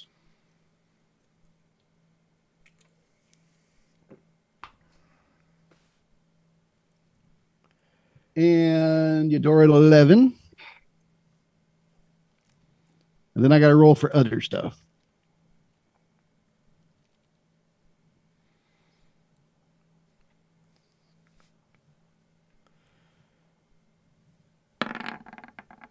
Wow, that's absolutely sad.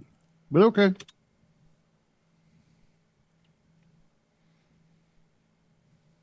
And a dwarf. Natural 1.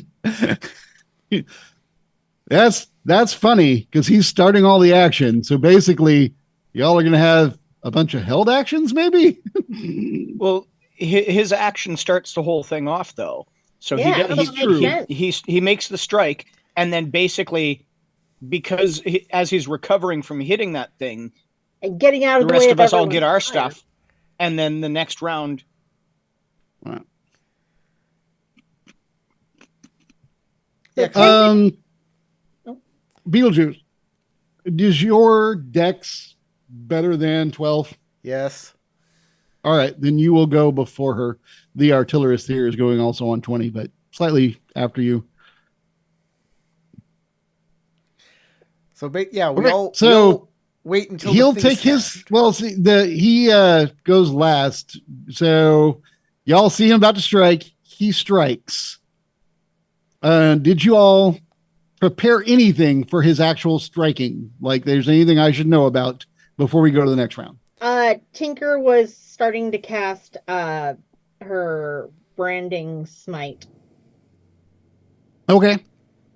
I've got a guiding bolt held in reserve for when my turn comes up, but that'll be when my turn comes up. Okay. Then that won't count as a spell slot on your turn. You can choose to do that or do something else. I would like to stand 5 feet next to the berserker, so I can. If something comes out, you can hit it with a whip. That, and I can use my sentinel on it. Okay. And I'll have my shield ready. All good, all good. Eudora, is there anything you have prepped? A sword, a bow, a smile? Yeah, I'll have the bone sword ready. Cool. Do you move up to be in range? Yes. All right. So on the other side of the dwarf, we have the heron gun. All right. And I think that was all of y'all. The artillerist lady, she has been prepping for a while now while you were doing that. Her thing, so she has things she's ready to throw. And she looks like she's going to throw if something comes out before her turn. And then as you see him hit it, I guess I'll roll to hit. I mean, I guess. Well, Probably a good because it's there's a reason to roll the hit. Yeah, of course. It's not just hitting a door in this particular case.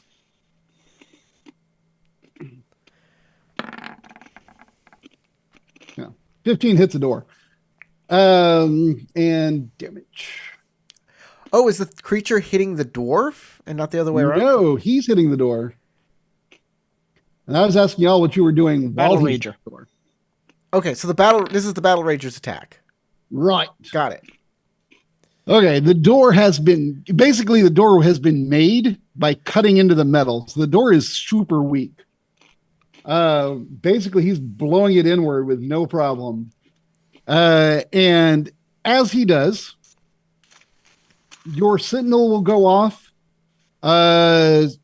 Everybody else, I don't think anybody else was prepared to attack. They just had their weapons out. Sarah, you didn't specifically say you were going to attack if something happened, did you? No. Okay. Want to be sure. All right. So Beetlejuice. So As the door gets knocked in, a big black tentacle shoots out and is grabbing for the dwarf. That's a you. yep, I get an attack of opportunity on him with my whip.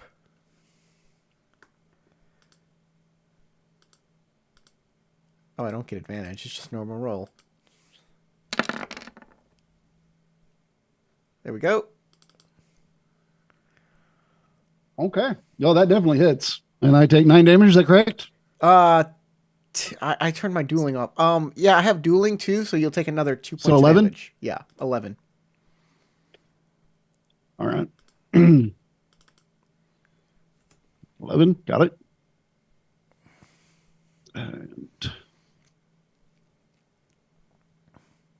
All right. And I may pull it 5 feet towards me. I don't know if that's going to do anything, but Well, that's weird, but okay, sure. You hit it with your whip and you yank it, and the tentacle extends another 5 feet because it can't. ah, So nothing really changed except you're now aware that it too is stretchy.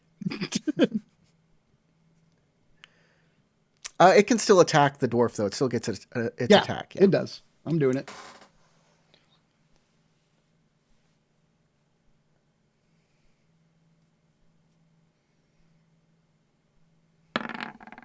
Because it had its held action waiting to hit that dwarf, and it will.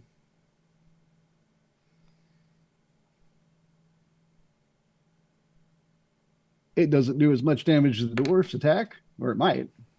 That's not bad. All right. And then, oh, yeah, also the dwarf is hitting a door. All right. So the dwarf takes 10, and he has to make first I have to make a grapple check.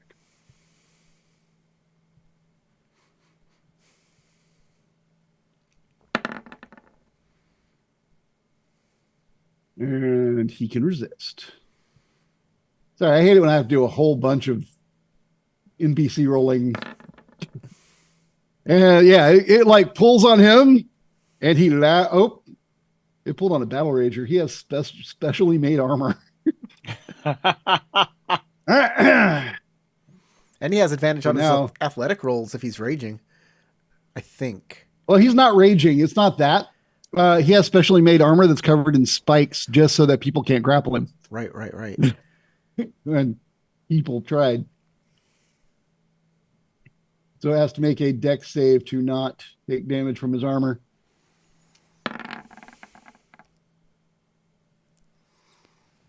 And it did not.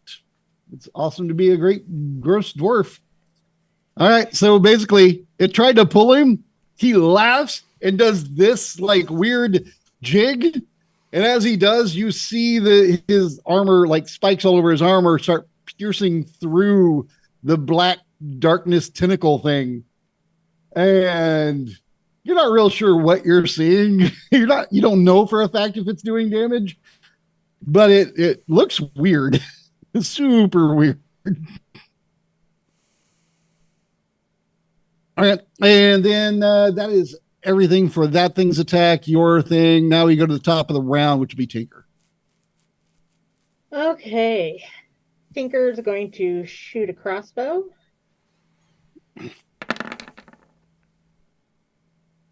which Nice. hits, and so she's going to do the branding. All right, double the branding smite damage too. Oh, Howard, are these at disadvantage, or is it because we can see the tentacle shooting out of the darkness that we're... Oh, that's a good point. Technically, you are hitting its arms, so you can see its arms. So it would be not be disadvantage. It would be wait. I think 3/4 cover is disadvantage, so it is still disadvantage. I think 3/4 cover is I think cover is extra armor class.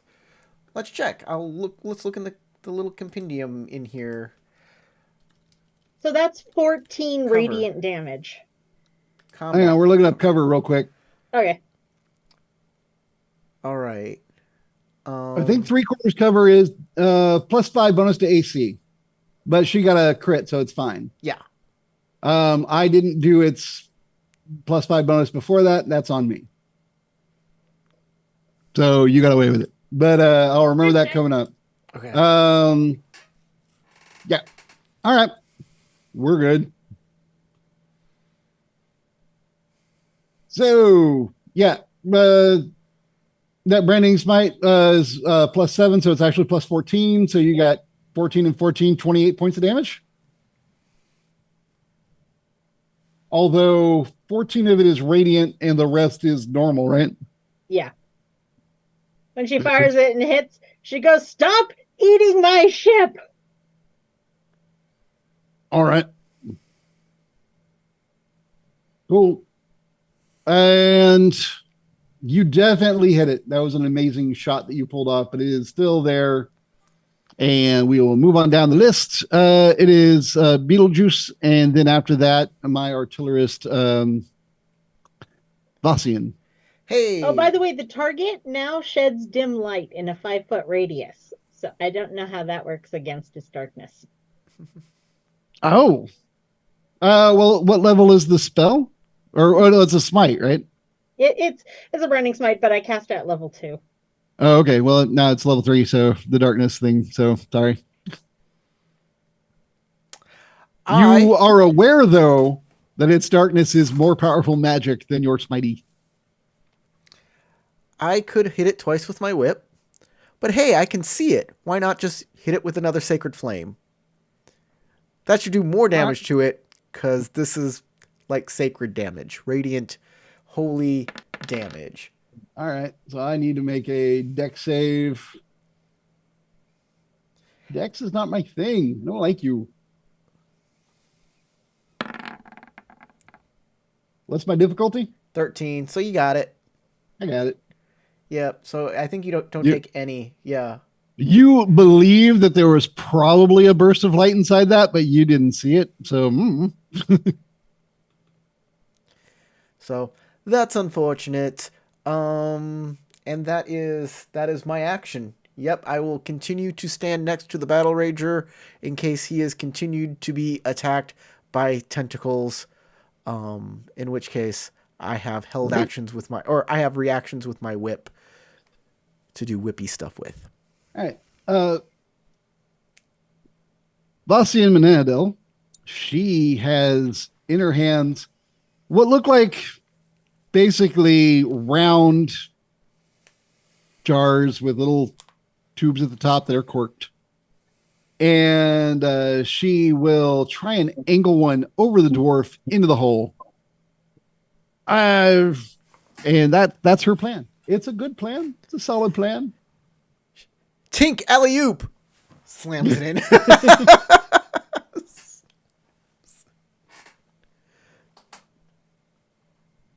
Little bit of basketball.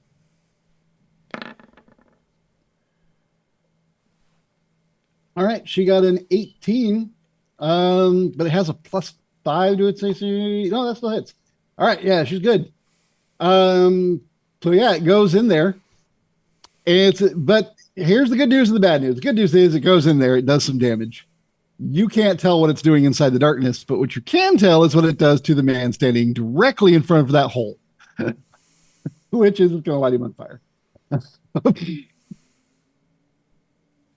So I will give him a dex save.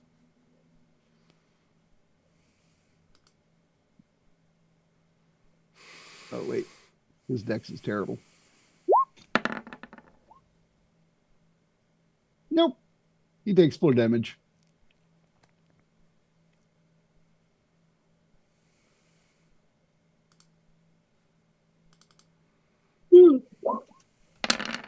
They both take 17 damage.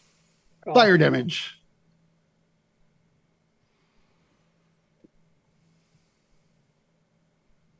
And he does not have anything that I am aware of that can negate any type of fire.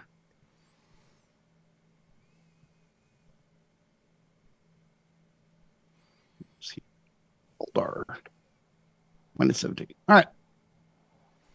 Okay. That's her thing. After her is Del Starwind, and after that will be Eudora. So Sarah, be aware. I shall shed my light over dark evil, for the dark things cannot stand the light, and I guiding bolt it.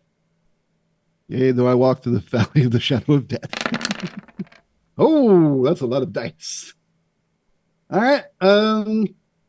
17 to hit That's its armor class exactly. Lucky you. for 16 radiant damage. Didn't like that at all. Actually, that many dice, I'm surprised you rolled that low. Is that right? That's what it's saying on the thing.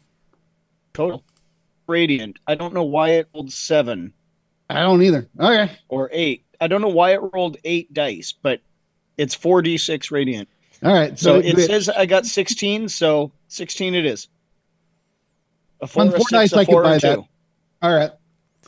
I'll assume that the text box stuff is correct because the other stuff is insane. That's what I was like, holy crap, what stupid I've light noticed for bomb other spell people did you it's been have? throwing twice as many dice as well. So I'm going back and forth from the map with all the dice on it to the. I had to show that to the viewers real quick. Okay. So, yep, you light it up, but yours is not area of effect. I'm assuming that's not going to further aggravate this poor dwarf. All right. Is there anything else you want to do, Del? no, I think that's sufficient. All right. It is pretty good. All right, Eudora. I'm going to swing the bone sword at it. I'm actually trying to see if I can sever the tentacle. Oh, nice. I'm going to start trying to hack away at it.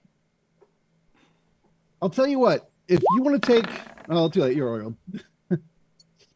I was going to say, well, actually, you did roll. So I was going to say, if you want to take disadvantage, and you still hit, I will let you cut off a tentacle. However, with disadvantage and with its having the +5 due to doing mostly being covered. Although you know what though, you're taking disadvantage to target the tentacle, so that it would tentacle is not covered. Its AC would be 12, which means that would hit. Yeah, So I actually forgot I was still on disadvantage.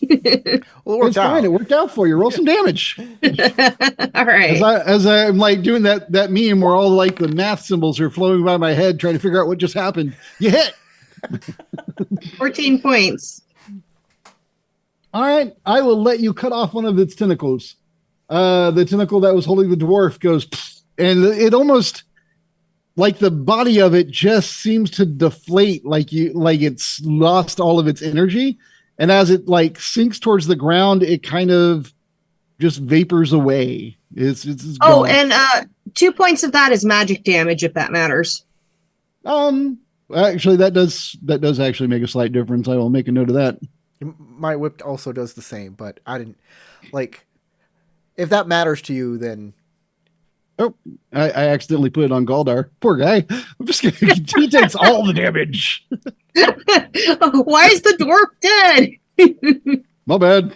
But you know, whatever. There's dwarves. The DM didn't like him for some reason. We don't know. Okay. So that is updated damage wise. Is there anything else you want to do with your turn? Any bonus actions, movement, weapons switching out? I'm gonna try to hop back out of range.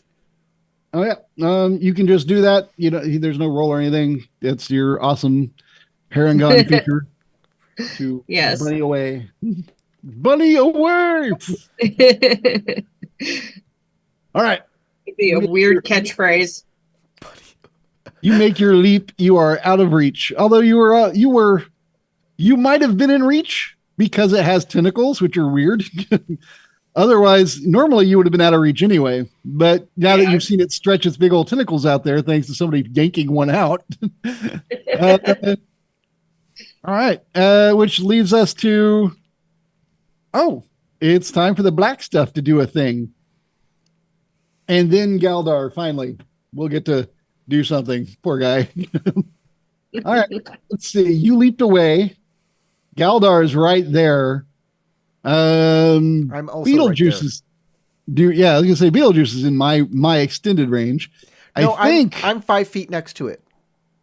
right. Right. Oh, okay. Well, then you're in my range either way. Yes.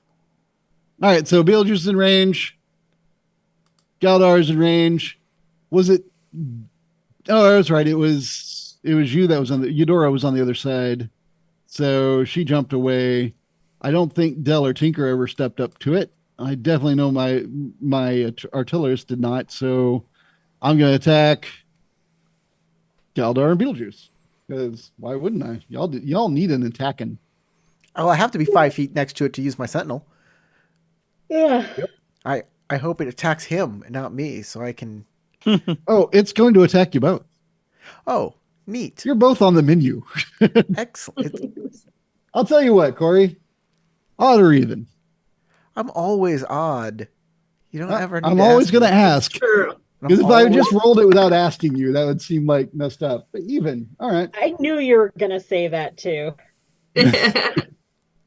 All right. So it doesn't attack Corey first. Or actually, it does attack Corey first. I did not roll odd. So, Corey, I'm going to attack you. Sounds good. I'm ready to be attacked. Does a 13 do anything to you? No, sir, it doesn't. I'm too quick, too well armored, and too well shielded. I tried. All right. Now I'm going to attack Galdar, and I know you're going to do a thing. I am gonna do a thing. So you know, a big back tentacle came out and attempted to like snatch you up, and you like ducked your head down, and it just like coiled up in the air and did not make contact. I missed because it has +5 to its armor class. Yep. All right. And now Galdar is getting grabbed.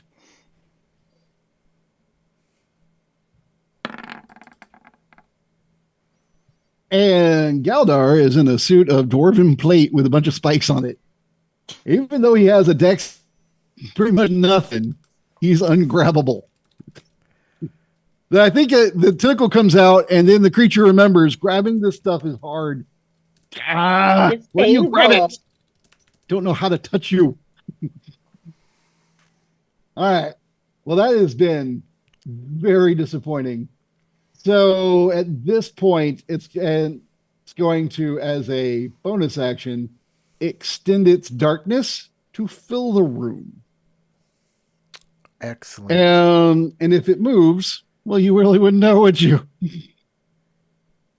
By the way, Howard, we have Yep. a comment from our old pal Juvie. Why does Hey, Juvie, it's good to hear from you. Why does Howard look like Obi-Wan Kenobi? This is Black. I'm a Sith Kenobi. General Howard. Shh. Hello there. He thinks it adds drama. Just go with it. It's hurtful. But we still love you. It's so that you can know at a glance which one of us is the dungeon master and which other people are just losers about to be killed. You mean aside from it saying Dungeon Master in the bottom corner by your name or by your face? I have no idea what it says. I'm not looking at the stream. I'll watch this show. All right. So now I forgot. Why am I wearing pants? Okay, Galdar gets to attack. He's now let's see. I don't think he. Well, he could have done something. So I'm gonna backtrack a little bit. As something passed by him in the darkness, he can at disadvantage make a roll. So let me just do this twice.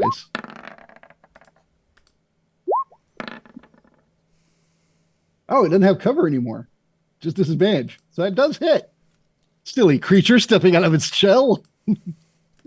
All right. Yay for the magic hammer.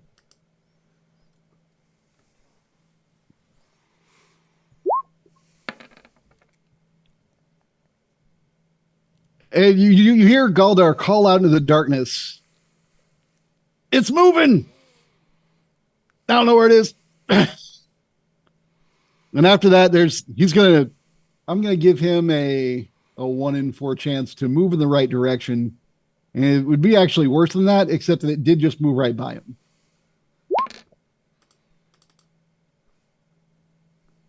I should have said if I went high or low on that. So I think I'll be fair to y'all and say high and do it again. Oh, hey, look at that. So And you did it again. Second hit. Aldar is on his turn is useful.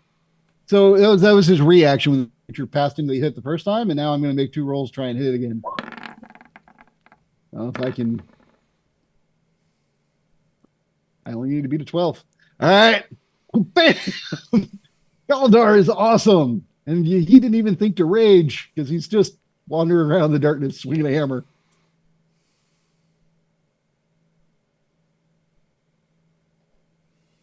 Oh, he knocked off 3 points. I didn't change the damage. Didn't lower the bonus. Oh, well. No big deal. Yeah. All right. Galdar is bringing it. Not that y'all would know because you can't see him. And that brings us to Tinker. What you gonna do in the darkness there, Tinker? I'm gonna fire a missile at the darkness. Cool. Oh, no one's actually wearing the plague masks, right? Not right now. No. Okay, I didn't think so. Just want to double check. All right. 22 total. Cool. You were actually at disadvantage due to the darkness? No, shoot. Sorry. Or I feel bad. It's like, oh, that would have been cool, but it didn't happen. I forgot. Just roll one more time, regular, normal roll. Well, there you I go. don't guarantee that either of those would have hit. So sure, why not? All right. You fire into the darkness. Actually, here's the thing. Even at disadvantage is appropriate, but when you're in complete darkness and have zero idea where in the room it is, it's not just disadvantage. You have to have an idea of where to fire, which is why I made Galdar roll that D4 before firing, is because it had just passed him. I figured he had a 1 in 4 chance of guessing. For the rest of you, I would make it a 1 in 8 if you have zero idea of where to shoot, unless you come up with an idea on how to see through this. So roll a D8, and if you roll an 8, you hit him. Sorry to make it awful, but that was kind of the whole point of Drop in the Darkness and then wandering about. You know your shot went somewhere. You hear a ting. It sounds like a firewall. Yeah. You're not just, like I say, just firing into the darkness at disadvantage. You are firing into the darkness at a specific target that is on the move and you don't know where. The odds are far worse than just 50-50. Usually, things can't walk away from me unless because I will get an attack of opportunity even if they withdraw. But if I can't see them, that's a totally different story. You do have to have sight for Sentinel to work, I assume, right? It doesn't say. It just says when a creature. I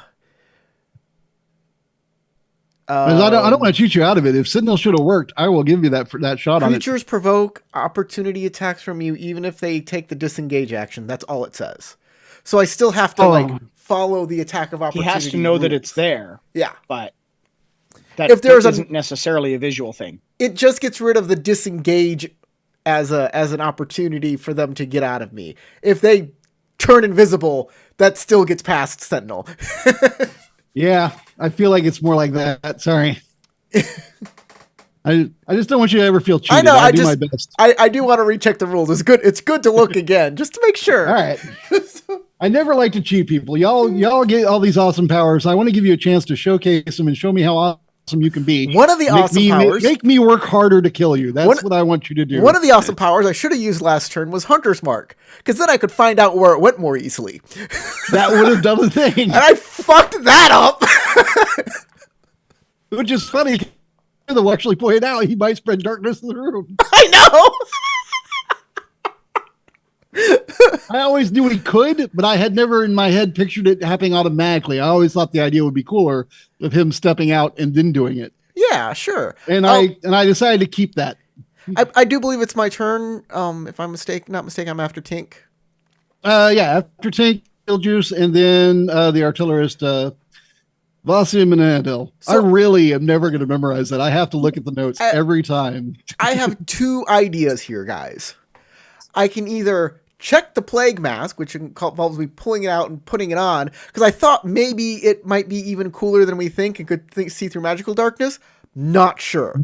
Or I can use my survival skill to track it. I just won't have advantage on it. I'll probably have disadvantage to track in complete darkness. Advantage and disadvantage cancel. I know, but I don't have advantage. It tracks an elemental, technically. It is an elemental. You're right. Wow. Well, One of us remembers who you are. I will use. If I had Hunter's Mark on it, I'd have double advantage, which means Nothing really. Okay, so I'll do the survival first. But I'll use my words and say, "Hey, check the plague masks. Maybe they're cooler than we thought." And I will use my survival with normal and see if I can't track it. Well, I mean, it's not really covering its tracks. Maybe with its really it's covering its tracks in a crazy way, but it has a low dex, so I'm hoping a 12 might make it.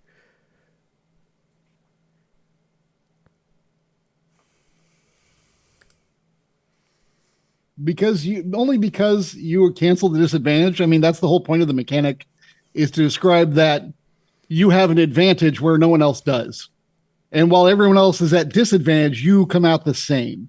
So now you know what's going to sound like when this weird creature is moving across the floor, and you listen for it and you have an idea of where it is. I mean, you're still at disadvantage to strike it because it's dark and you can't see. Is it within 10 feet of me? It is not, but you can move. I will move. Your turn. I will move to where I think I am within 5 feet striking distance. I'm sure using my skill was an action, and I cannot attack it. You cannot, but you can move within. But be aware. Well, you're already aware that you're moving within range of it. If it's within range of you, vice versa. Yeah. I hope it grapples me. Okay. With its tentacle. That would be cool for me. I like that idea. So I'm baby, bring the tentacles. That's my thing. I got my shield. I got my whip. I'm ready for something. But I feel like elves and tentacles is definitely in the hentai world somewhere. And I say, everybody, I think it's in front of me. Wait, you don't know where I am. Oh no. I'm over here. Here. As they all point their weapons at me. The sound's coming from him. All right, that's my turn. You can move on to the next person. Cool. She could randomly throw bombs. Oh God, I can't actually put it past her. like I honestly am no, that's a stupid idea. But I'm oh yeah, this is her. How does she feel about obsession. blowing herself up? No, she's gonna throw it at a distance. She's not gonna aim for her. As long as it doesn't bounce off the wall and come back, she should be fine. Maybe she could roll the bombs across the floor.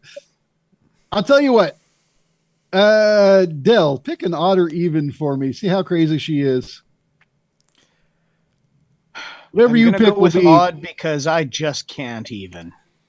right. All right. So if Oh it's my God. odd, she will side with the idea of not harming the party. All right. She doesn't throw anything. She is going to pack up her stuff and retreat to where she thinks the corner was and be ready. She's got one ready, and she's not against slamming on someone's side and blowing up her fake hand and making another one. All right, Dill, speaking of you. So Ramush made a suggestion there about the plague masks. So would you consider it my move action or my my regular action to dig that out and put it on? Because it's not a weapon interaction. I mean, you got to put it all the way on. That's an action. It is not movement. Sorry, climbing and jumping. I'll go with movement, swimming, but not putting stuff on. Then if that counts as my action and not being used as like my move action or whatever, then that is what I do. Cool. I'm putting it on regardless. It affects whether or not I do anything else.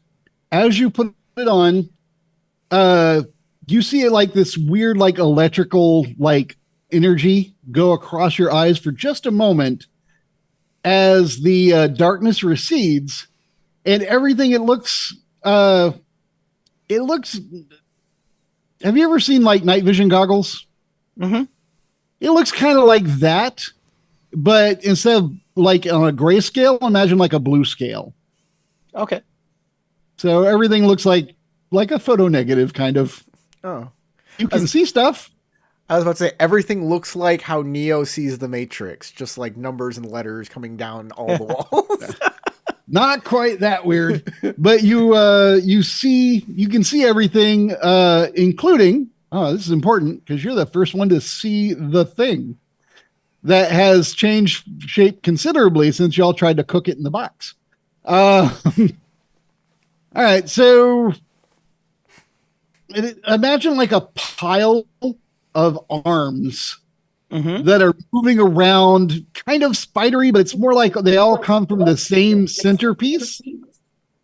And it's all very long, thick arms that are very ropey looking. And the ends of them are more like prehensile tentacles. Like there's one piece coming forward thumb-like and the rest coming forward big tentacle-like. And that is the thing just kind of lumbering through the room. And it is currently, because you can see it, it is currently closest to, it has made its way across and is about to attack Eudora. I can't be a secret anymore. Yeah. I let her know, hey, Eudora, on your left, right, whatever side it is. Give her the quick heads up. Hey, 8:00. And she's like, I don't go to bed at 8. What are you talking about? Damn military people. All right. So you tell her to watch her 8, and it's about to attack you from there. Do you have any? Hey, bonus by the way, actions? the masks work. Oh yeah, that's a good idea to throw that out. Any bonus actions? Can I throw a cantrip as a bonus action? If the cantrip is a bonus action, yes. Depends on the cantrip. They say which ones are actions and which ones are bonus actions. So I don't know what you're doing. Does Eldritch Blast count as a bonus action one? I think that one's a full action. Let me just look it up. One sec. Most of the attack ones are full action. Yeah, it is. Yeah, full action. See, this is why I wanted to know if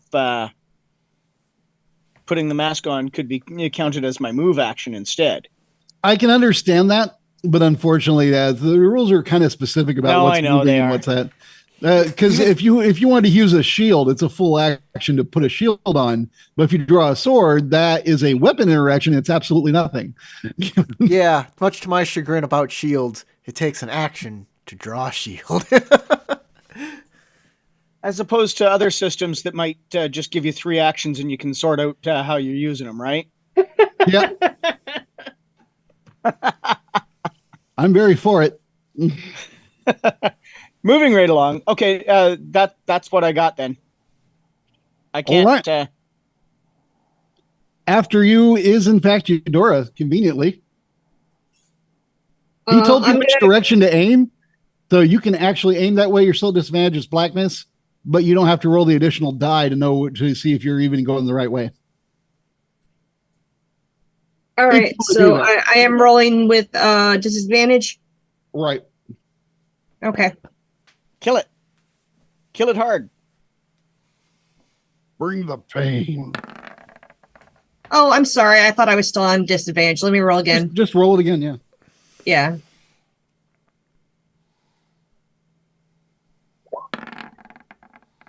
Oh, wait.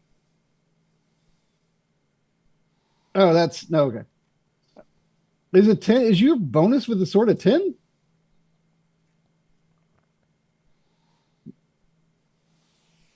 I don't know. You It's went hard. over that.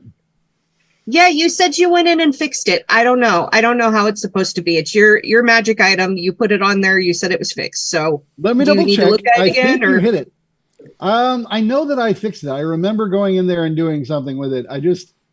I may have just given out way too powerful a weapon. Well, you look and see if it's on there, right? All right, so your dex bonus is 3. And then the sword is a magic item that gives you +2. So that's 5. You're proficient, which I think is +3 for you guys right now. Yep. That gets you up to 8. I'm just trying to see what the shadow there 2 is. Huh? Which it says in the little shadow thing where it says Bone Sword 2H. Right. Unless because I'm using it two-handed. Oh, that's what it is. All right. Cool. Great. Fine. Does that give you a bonus to attack? I thought they only give you a bonus to damage. It only gives you a bonus to damage. Here's the thing. Did you? I don't know. Under the weapon, it should be attack and then the attribute and then +0, but then a magic bonus, and then the magic bonus should be 2, right? Magic bonus is 2, just +0 and proficient. And that's it. I don't see anything. The damage says it's dex +2. So here it says I don't see anything that would make that a +10. I don't understand. She rolled a 2. I don't know. She rolled a 2, and I don't know where that extra +2 is for. That says fighting style archery. You got your archery fighting style on. You did roll the sword, right? Yes. Yeah, I rolled the sword. So she just rolled a 10. That +2 is not supposed to be added because it says fighting style. Okay, archery, so it's adding archery to her sword for some reason. Oh, you know what? It's dex based. I bet it's counting that as an archery thing. So should that not be on there? Okay, so just when you use the sword, because your sword is finessed and it's not normally, I think it's misreading it and assuming that some sort of a ranged attack, which you have. You can toggle. So you can toggle. How do we fix that? You can toggle that on and off. It should be under all of your weapon attacks. You should have something right there that says archery style. So under your attacks, it should be global damage modifier. Oh, the box that says proficient, does that need to be unchecked? Is that what it is? No, you are proficient. Leave that one checked. So okay. Under all of your attacks, what am I unchecking then? The last thing under your attacks, it should be like a global attack modifier or global something modifier. It'll say archery style, and there'll be a blue check next to it. Uncheck the check. Yeah, it might be that is adding, but don't worry about it. I mean, we went through it all. You have a +8. You rolled a 2. That's a total of a 10. But there's nothing that says archery on the bone sword. There really isn't, but that's the only thing I can think of that might be doing it. because nothing else makes any sense. Well, I know you put in the two-handed and the one-handed separately because you said that there would be a difference on those. Is that just on damage and not on attack? Yes. Just on damage. Oh wait, were you wielding it one-handed or two-handed? It says right Two-handed. there, two-handed. Okay. And the reason I asked, I just noticed I only fixed the one-handed, so depending on which one you rolled. Okay, so is the two-handed still not correct then? The 'Cause you said two-handed you is fixed correct. them. That's why I didn't fix the other one. That's why I asked. I don't know then. But either way, Okay. we have a +8, and we know that you rolled a 2, and that's 10. And I apologize. It is not going to cut it. Okay, that's Literally. fine. So, but is the two-handed fixed now for like going forward? You can test Is roll there- it if you like. All you have to do is when it says a number +2, ignore the +2. It's just the number in front of the +2. That's all it is. So yeah, make a roll. See what happens. What could possibly go wrong? There. You rolled a 26. Ignore the +2. The +2 is for archery. Don't even worry about that part. Okay. Did you turn off the archery thing? I thought I didn't see anything that said archery. She didn't see anything that said archery. Oh, well, then she didn't. I turn mean, off. Howard, you can see my sheet. You see, there's nothing under the bone sword that says archery. Yeah, it's Oh, very not under strange. Bunsword. Howard, later on, like, I'll go through it. yeah, and bring me in on that and share your screen while you're doing it after the game, and maybe I can see something you don't, or Sounds yeah. good to me. All right. So yeah, but for now, we'll just remember not to add two things that are not bows or ranged attacks at least. That was Eudora. Eudora, your attack missed. Do you have any bonus actions or other things you'd like to do? Movement. You do know where it is. I'm But you trying also to- know. I'm sorry. Go ahead. No, you go ahead. Okay. So when I put my finger on my lips, that was to shut myself up, not you. I realize that also looked like a shush maneuver. All right. So when you do that, you know that it's within range of you because Dell told you. It's probably about to attack you on its next action. However, you're the only person here that can just be like, nah, screw that. However, you're going to be leaping away without being able to see where you're landing. So if you want to leap out of that and not give it an attack of opportunity, you'll have to make an athletics check to land on your feet. Okay. Give me just 1 second because we're having issues here. 1 second. Night of the Lepus. Yep, Lepus. That must be where the word leap came from, was rabbits. We were having disobedient kitty issues who wouldn't get in his room. Anyway. Oh, mine's asleep on the couch. You just suddenly made me wonder. Did I leave it outside? I might have. No, we swap out the cats at night and mine didn't want to go to his room. So my roommate was trying to get him in here and he wouldn't go. I'm sorry, what were you saying to me? I'm saying you can leap away, but it's completely dark. You Yes. can't see where you're going to land. So it's an athletics check and it is a disadvantage. Normally you just leap away and you're fine. But Yeah. normally you know what you're leaping towards. Yeah, I get that. I am going to try to leap out of range since he said that it's coming for me. So I will make the athletics The check. other option, instead of that, it would be to just disengage normally and then walk off. But you already took your action and you're not a rogue, so you can't just disengage. Yes. No, I would have to actually do with the hop. All right, you're at disadvantage. So just roll it one more time. Oh, right.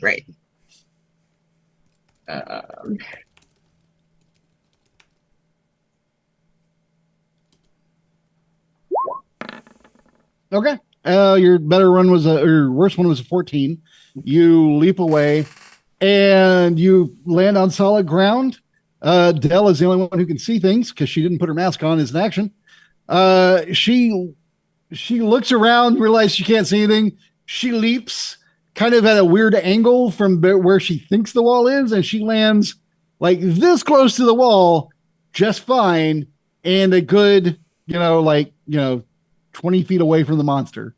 She's at the back wall on the other side. She did good, but she didn't hit it, unfortunately.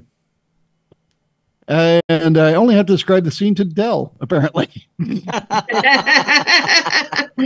All right. Dell, you'll also see this. It saw her leap away, and it looked around the room. She struck at it, and she was the last one to strike at it, but she missed. It looks around the room, reassessing threats. It's coming towards you, Dell. Let's see. Actually, no, you didn't attack it after you put the thing on. No, I didn't. You didn't attack it. The only one that was able to attack it was Eudora. She missed. So Doesn't it's matter. She's reassessing the only one threats. It's gonna. I guess it's gonna stick to Eudora. Well, I did cut off its tentacles, so I'm sure it's not happy with me. That was And a it doesn't special like your tentacle. leaping powers. And She's very I'll tell you elitist. what. There are, counting the four of you, there are 6 targets in here. So I'm going to go 1, 2, 3, 4, 5, 6. That is the best way to do it. 2, 1, 2. On my screen, Zoom says Tinker is number 2. Of course I am. So I've reassessed threats. I decided the flying little fairy thing is a problem. So I'm going to kill it. Hey, I don't know. I've never really gotten to the mind of negative energy monsters before. They should have gone after the spiky boy. It actually is a thinker. It writes demon contracts. You know that. And so it has decided that she's a thinker and therefore a problem. So Tinker the Thinker. Tinker the thinker. I mean, he's not wrong. She is pretty clever, but probably not the biggest threat in the room. Very clever, not wise at all. right. No. It's going to move towards you, and it gets 2 attacks, and it's going to try to grapple you twice. And it attacks 2 damage, so that's the bad news. So here's the first one.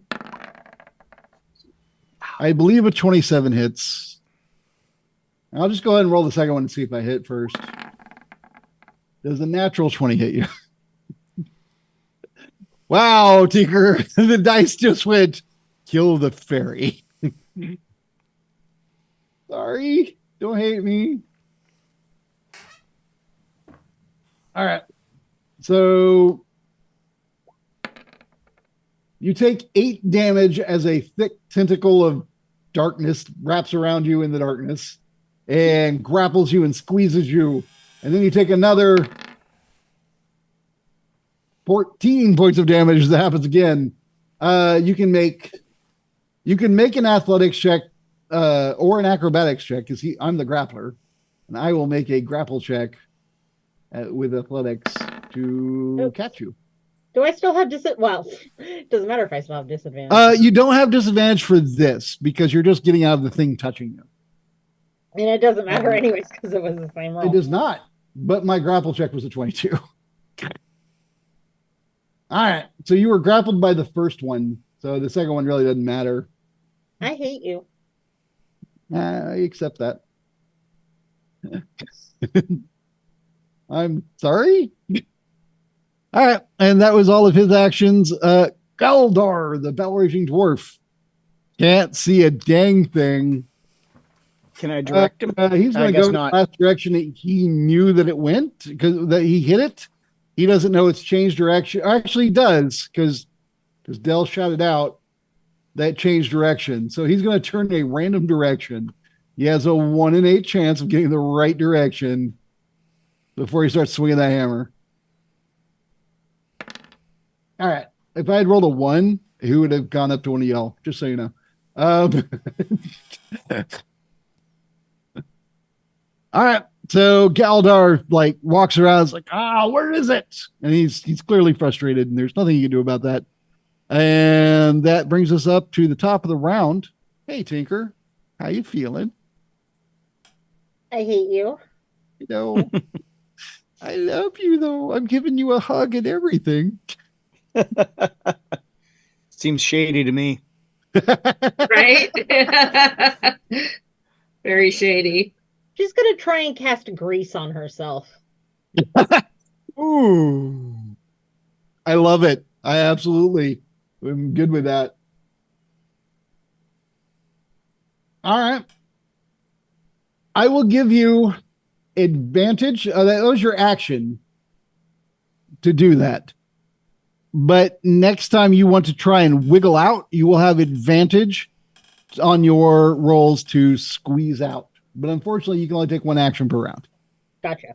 But if it goes to squeeze me, do I just go Yes, absolutely would describe it that way. I think that would like be a bar of hilarious and awesome. soap? He goes to squish me and anyway. All right. Because normally it says it covers the ground in a 10-foot square, etc. You were flying and you point at yourself. I'm going to say you're greasy, and its tentacles, the tentacle that is on you is the two of the tentacles that are on you are greasy on the shadow, whatever. Yeah, I love it. I don't care. That sounds I've seen fun. enough hentai to know where this is going. I wasn't going to go there, but I love that you did. Oh, it's like you want me to be more evil than I am. All right. After Tinker, unless you have a bonus action. Mm-mm. Okay. It is Beetlejuice, then Vossian. All right. I guess since Dell took my advice and I didn't take my own advice, I guess I'll take my own advice. And I You spin an action, put it on. Yep, I put it on. All right, do that weird little crackle electricity across your vision, and you see everything as described before. Instead of grayscale, it's kind of a blue scale, and everything's kind of photo negative-y. I don't know if you've ever seen what that actually looks like in real life, but it looks weird. So last turn, I said I was walking to where I thought I was within like 5 feet of it. Mm-hmm. I am not, am I? Because you are not. It's actually now over next to, well, it's holding Tinker up in the air. Right. A very grease-covered weird Tinker. She looks, even your weird vision where everything's kind of photo negative, so it's reversed and in a blue scale. There is something odd about how Tinker looks right now, as well as the weird shadowy tentacles that are covering her. Like there's an additional layer of weird coloration there that doesn't quite make sense to your eyes, because I don't think you would necessarily know what a shiny character looks like in a room with no light, covered in goo. I don't know. It looks weird. I will walk up over, since I really don't know, can't tell that it's grease. I will walk up within 5 feet of it. Is the floor covered in grease? Do I have to make a check? She chose to target herself, and I'm going to say I described it as herself and the tentacles holding her. So Okay. no, the floor is fine. I am within 5 feet, and then I go ahead and this time I do make sure that I cast Hunter's Mark. All right, you know where Tink is forever. No, I'm just kidding. I'm On Attack the yeah, Beast. yes, Tink Hunter's Mark. No, on this Kill weird, her. crazy creature. Yes. Until he Sounds attacks good. me and makes me lose concentration, I will do extra damage to him and get another advantage on perception and survival checks tracking it. Great. You know exactly where it is, and you are close to it, but you did not get to attack it this round. And as we move on, Vossian can't see a thing. She doesn't know what these plague doctor mask things are that you're talking about. Even if she did, she wouldn't know, oh, I should run to the room of that one guy who's never here and see if there's one in his stuff. So she continues to hold and listen. And if something comes near, you can see, those who can see now, that she looks like she is ready to throw something, but she has no idea where to throw it. She's just doing this. Del. My turn? Yep. Guiding Bolt. All right. Holy crap, that's a lot of damage. That's a lot of What? dice again. Why does it keep Yeah, rolling all of these keeps rolling dice? twice the number of dice. That's a 20 to hit, though. I think that what's happening here really is that Keith is a hacker who is trying to double his damage, and he hasn't figured out how to get both the dice and the text box to match. Okay, I know him. I love him dearly, but no, just trust me. Just no, that's not within his skill set. 10 That's Brenda radiant over here damage. trying to do it for you. This was really going on. All right. Well, let's see. Oh, you That's can all see radiant, it. That's so. right. You can see it. So yes. Cool. I will mark that down. And the You next get to attack see the- against I'm sorry, go ahead. it has a slight glow so that the next attack has advantage. Description. I'm trying to say, does it really cut through? Well, wait, tell. What level is Guiding Bolt? It's a first level spell. Penetrate level 3 magical darkness. So it can't give the bonus. I wish it could, but it would do so had it been done at 3rd level or higher. All it says is the next attack roll made against this target before the end of my next turn has advantage.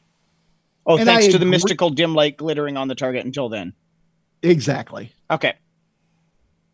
Yeah, hey. They Either can't way. see the dim light, so. But I would have said that had you cast it at a higher level, that dim light would be slightly brighter, and they would be able to be like, "What the heck is that thing over there? I don't know. Let's throw stuff at it." You know? All right, but you do get your damage off. I've marked that down. And after Del, Starwind is Eudora. And I'm sorry, Del, you were done, right? Yes, that's You want to make sure. All right, Eudora. I'm going to go ahead and take the full action to put my mask on. All right. You've heard the description now. You know what it looks like. You see the room. You see Tinker being held up in the air. You see that Beetlejuice is near it, near the creature within range, like ready to attack. Next time it does a thing, he has his whip out doing his whole sentinel thing. You can see that Del also has his mask on and he's casting and doing cool stuff. You see the woman in the corner ready to throw a thing, looking scared. You see the battle raging dwarf just kind of aimlessly wandering, just waiting to bring down the hammer. Soon he has some idea what they hit. Poor guy. He's excited. He was looking forward to fighting space creatures, but he has to be able to see them. What would you like to do, Eudora? Well, like I said, I'm gonna go ahead and put my mask on. I don't have, No bonus action, no movement. Well, I never got back in range, so You're gonna stay out of range, and okay, yeah. all right, that's fine. All right, and let's move on down to the blackness. And I only want to know know black. why Brenna's not sharing whatever's on that spoon because it looks good. It's cinnamon chocolate pudding. Oh, see, That you need to sounds good. send some. You need to send some of that to Texas. Tell you what, send me the STL file, and I'll 3D print it and have some. Weird how it tastes like plastic.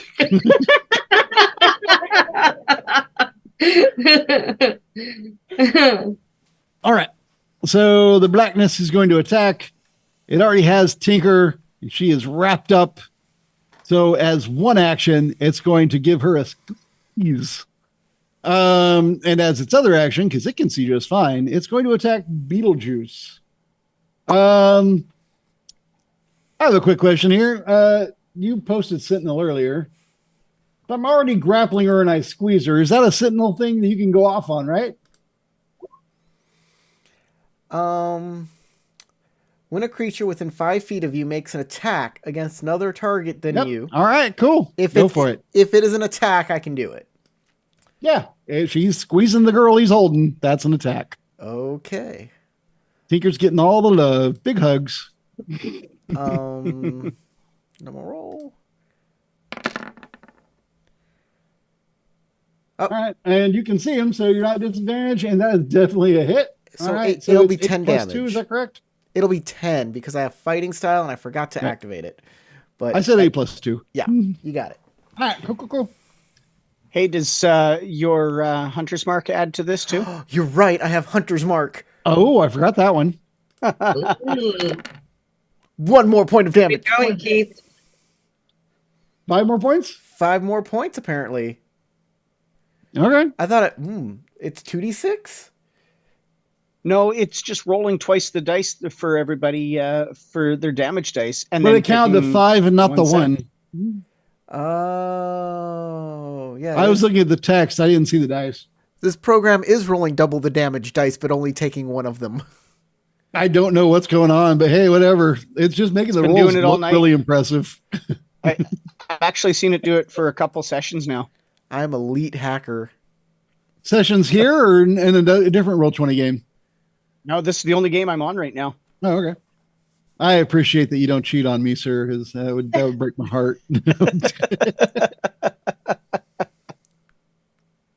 I love you too. All right, so Is that what that no, that's all smell good. was? I marked down the extra damage. Anything else you can do there, Beetlejuice? No, I'm good. Cool. That it's a reaction, so it just like Yeah, I just want to make sure that you're not like, and also this other thing I took lets me turn it into, pudding or something. I don't know. I get it. No, I'm good. Thank you. Brenda put pudding in my head. Just saying. Are you sure there wasn't putting in your head to begin with? That's just hurtful. Oh. So, took his damage, and now he will squeeze Tinker, and then he will attack Beetlejuice, which he was going to do anyway, but now he's going to do it more athletically because he's mad. Ooh. I don't know if that's the actual thing. I just throw a, adjective on there and just declare it worse. Or adverb in this case. I just came into a All right, rest stop the and squeeze. What the fuck are they doing? 25 to hit. It's weird to have to roll to hit the thing that you're squeezing, but whatever. Summoning something. They're talking behind your back, Crystal. I just The got meeting. the 20th cat, and this is the first time I've I come squeeze you for after 13 points of the damage there, Tinker. last one. It's a big ol' hug. When all the cats are together. How much do I do since I have grease on me? Do I go shooting across the room? No, you gotta at least try to get out. Sorry. Well, Oh, you know what, though? I will give you this. Based on how grease works, at the end of his round, because he's still holding you, I'm going to see if you accidentally slip out. Or at the end of this attack. How's that sound? So maybe you do slip out, and that would be hilarious. And I kind of want to see it happen. Because I'm at -12 now. And his dex is not best, so let's see what happens. I'm 15. weird and super picky, and I won't drink water unless there's ice in it. And we didn't have ice earlier. And so, yeah, I was drinking soda, and then that's why. It's okay. I'm the same way. I don't drink water unless there's rum in it. So, DC 15 on the grease, by the way. So he's like, have some water, you dehydrated bitch. So DC Tinker 15. just told us though that she's unconscious. It's spell save DC 15. Oh, is it 15? Yep. I shoot you out. And as you are a flying creature, you don't have to take any type of fall damage or making athletics checks. You just start flapping your wings. No, she's unconscious, I think. And as she shoots, Yeah, I'm at Yeah, -12. Oh, you don't go to Remember, I negative. was at 1 I hit missed point, and then you did 13. You don't go to negative. You just go to 0. yeah. By the way, Yeah, if, negative's an older edition. if she You know what I mean. if she shoots Yeah, out, you're all good. All right, so Howard- the good news is he's not holding you. The bad news is you fell down. Take 1d6 of damage. it's Or just actually, you don't. You just lose a death save. yeah, you lose a death. Howard, since she wants to shoot out like crazy because of her grease, as she hits things on her way, can she make us sound like a pinball machine, please? Can she make us- Only if you put, paddles and bells and things all around the room so that we'd hear the ding, Okay. ding, ding, ding, Okay, ding. there's But enough instead metal of it- crap in instead here of going- I mean, there could be. Instead of her going ding ding though, she goes tink tink tink tink tink tink tink tink tink. Against all the metal things in the workshop. Keith, I don't know how, but Dell just lost an inspiration. I get to just call one against you.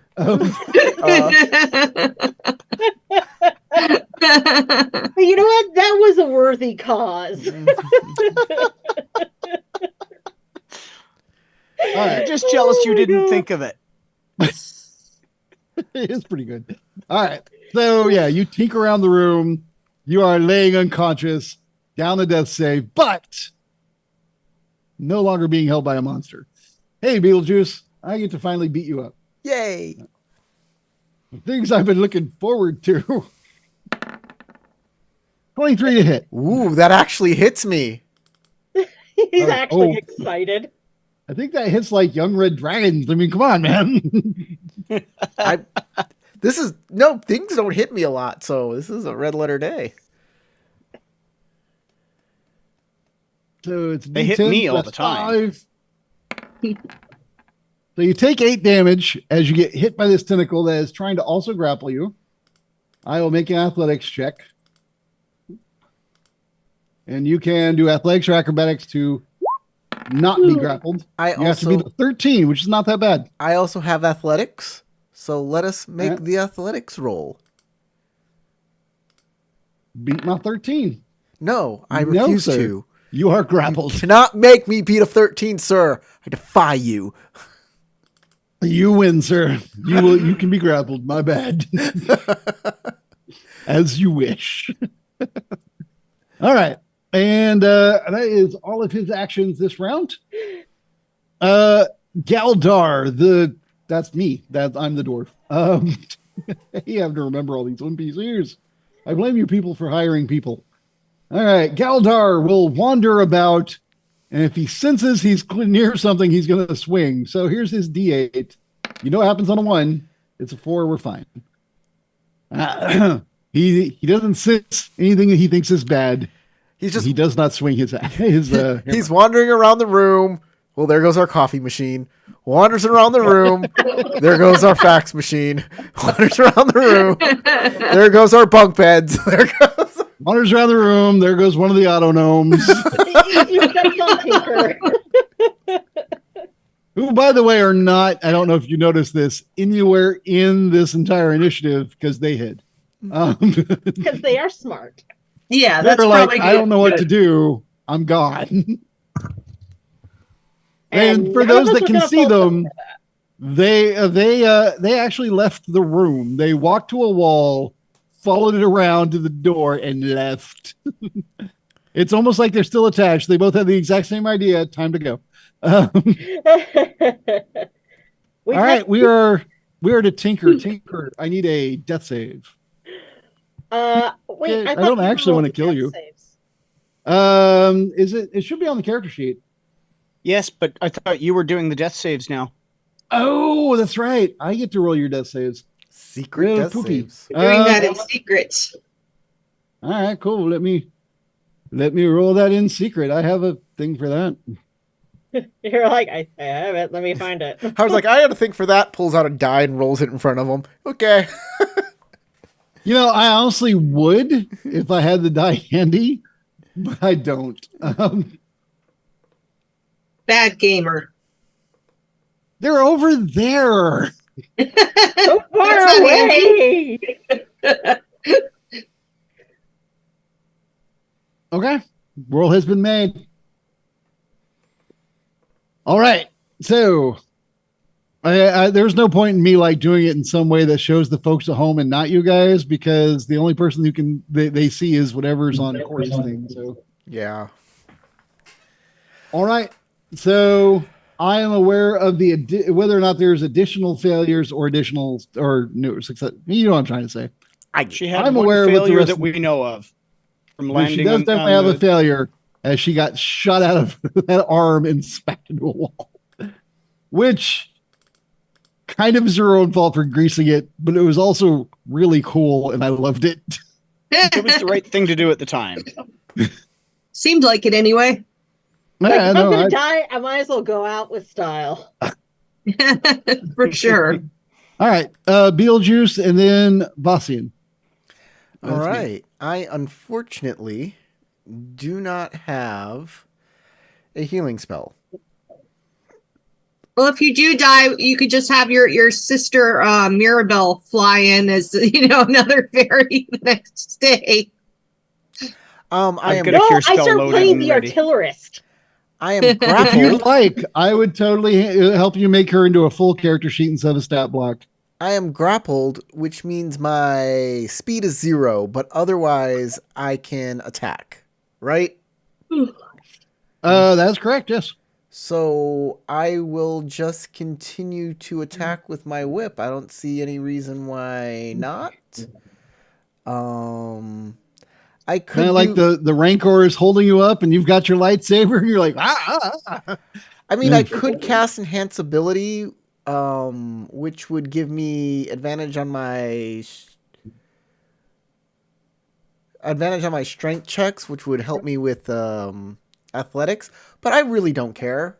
I'm not. I have them right where I want them.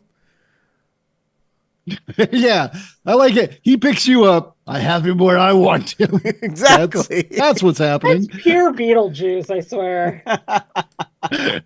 So I'll hit him with my. I talked to the players about this during our downtime, and they were the ones who said they liked the idea that I know how many death saves they have instead of them. Okay, first I'm attack. not that mean. My first attack will do. Oh, I also get my hunter's mark. And another +2 on top of all that, right? Yeah, the dueling style only works once, so Oh, it's in there already. So yeah. So it's going to be 8 and 5 is 13. 8 and 5 is 13, and then I will attack again. I'd like you to stop. Would you be willing to stop? No, I must guess attack. And it also hits me. Another hunter's mark. And this time I did All it right, correctly. so 2 and 6 is 8, and 3 is 11. All right. So that takes, or I'm sorry, do you have anything else you can do? Any bonus action or There are not movement? there are obviously. bonus actions I could. No, I mean, unless I wanted to like star step away, which would break the grapple. But no, I want this. This is my destiny. Squeeze me, baby. That's what I like. All the tentacles. Okay. Hey, Del. What are you? Oh, wait, no. Vasian will continue to do nothing. So, Del. Okay, I'm going to run over to Tink with a cure spell. Cure wounds. And I'm going to do it at like level 3 because that's appropriate. So level 3 is so that's 3d8 plus my spellcasting ability. 3d8 plus 2.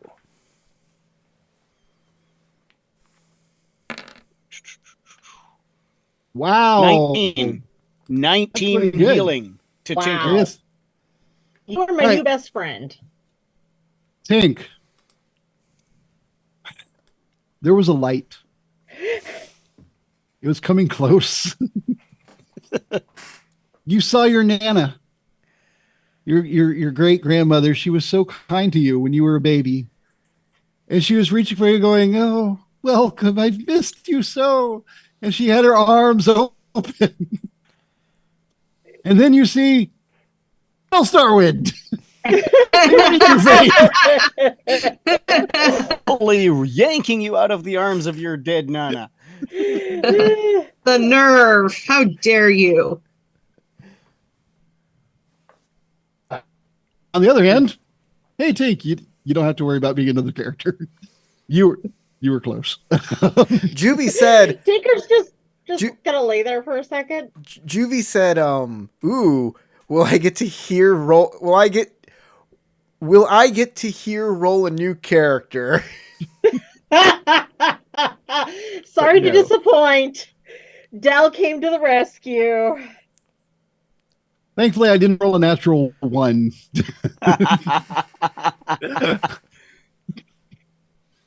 You were close. Stuff was sucking.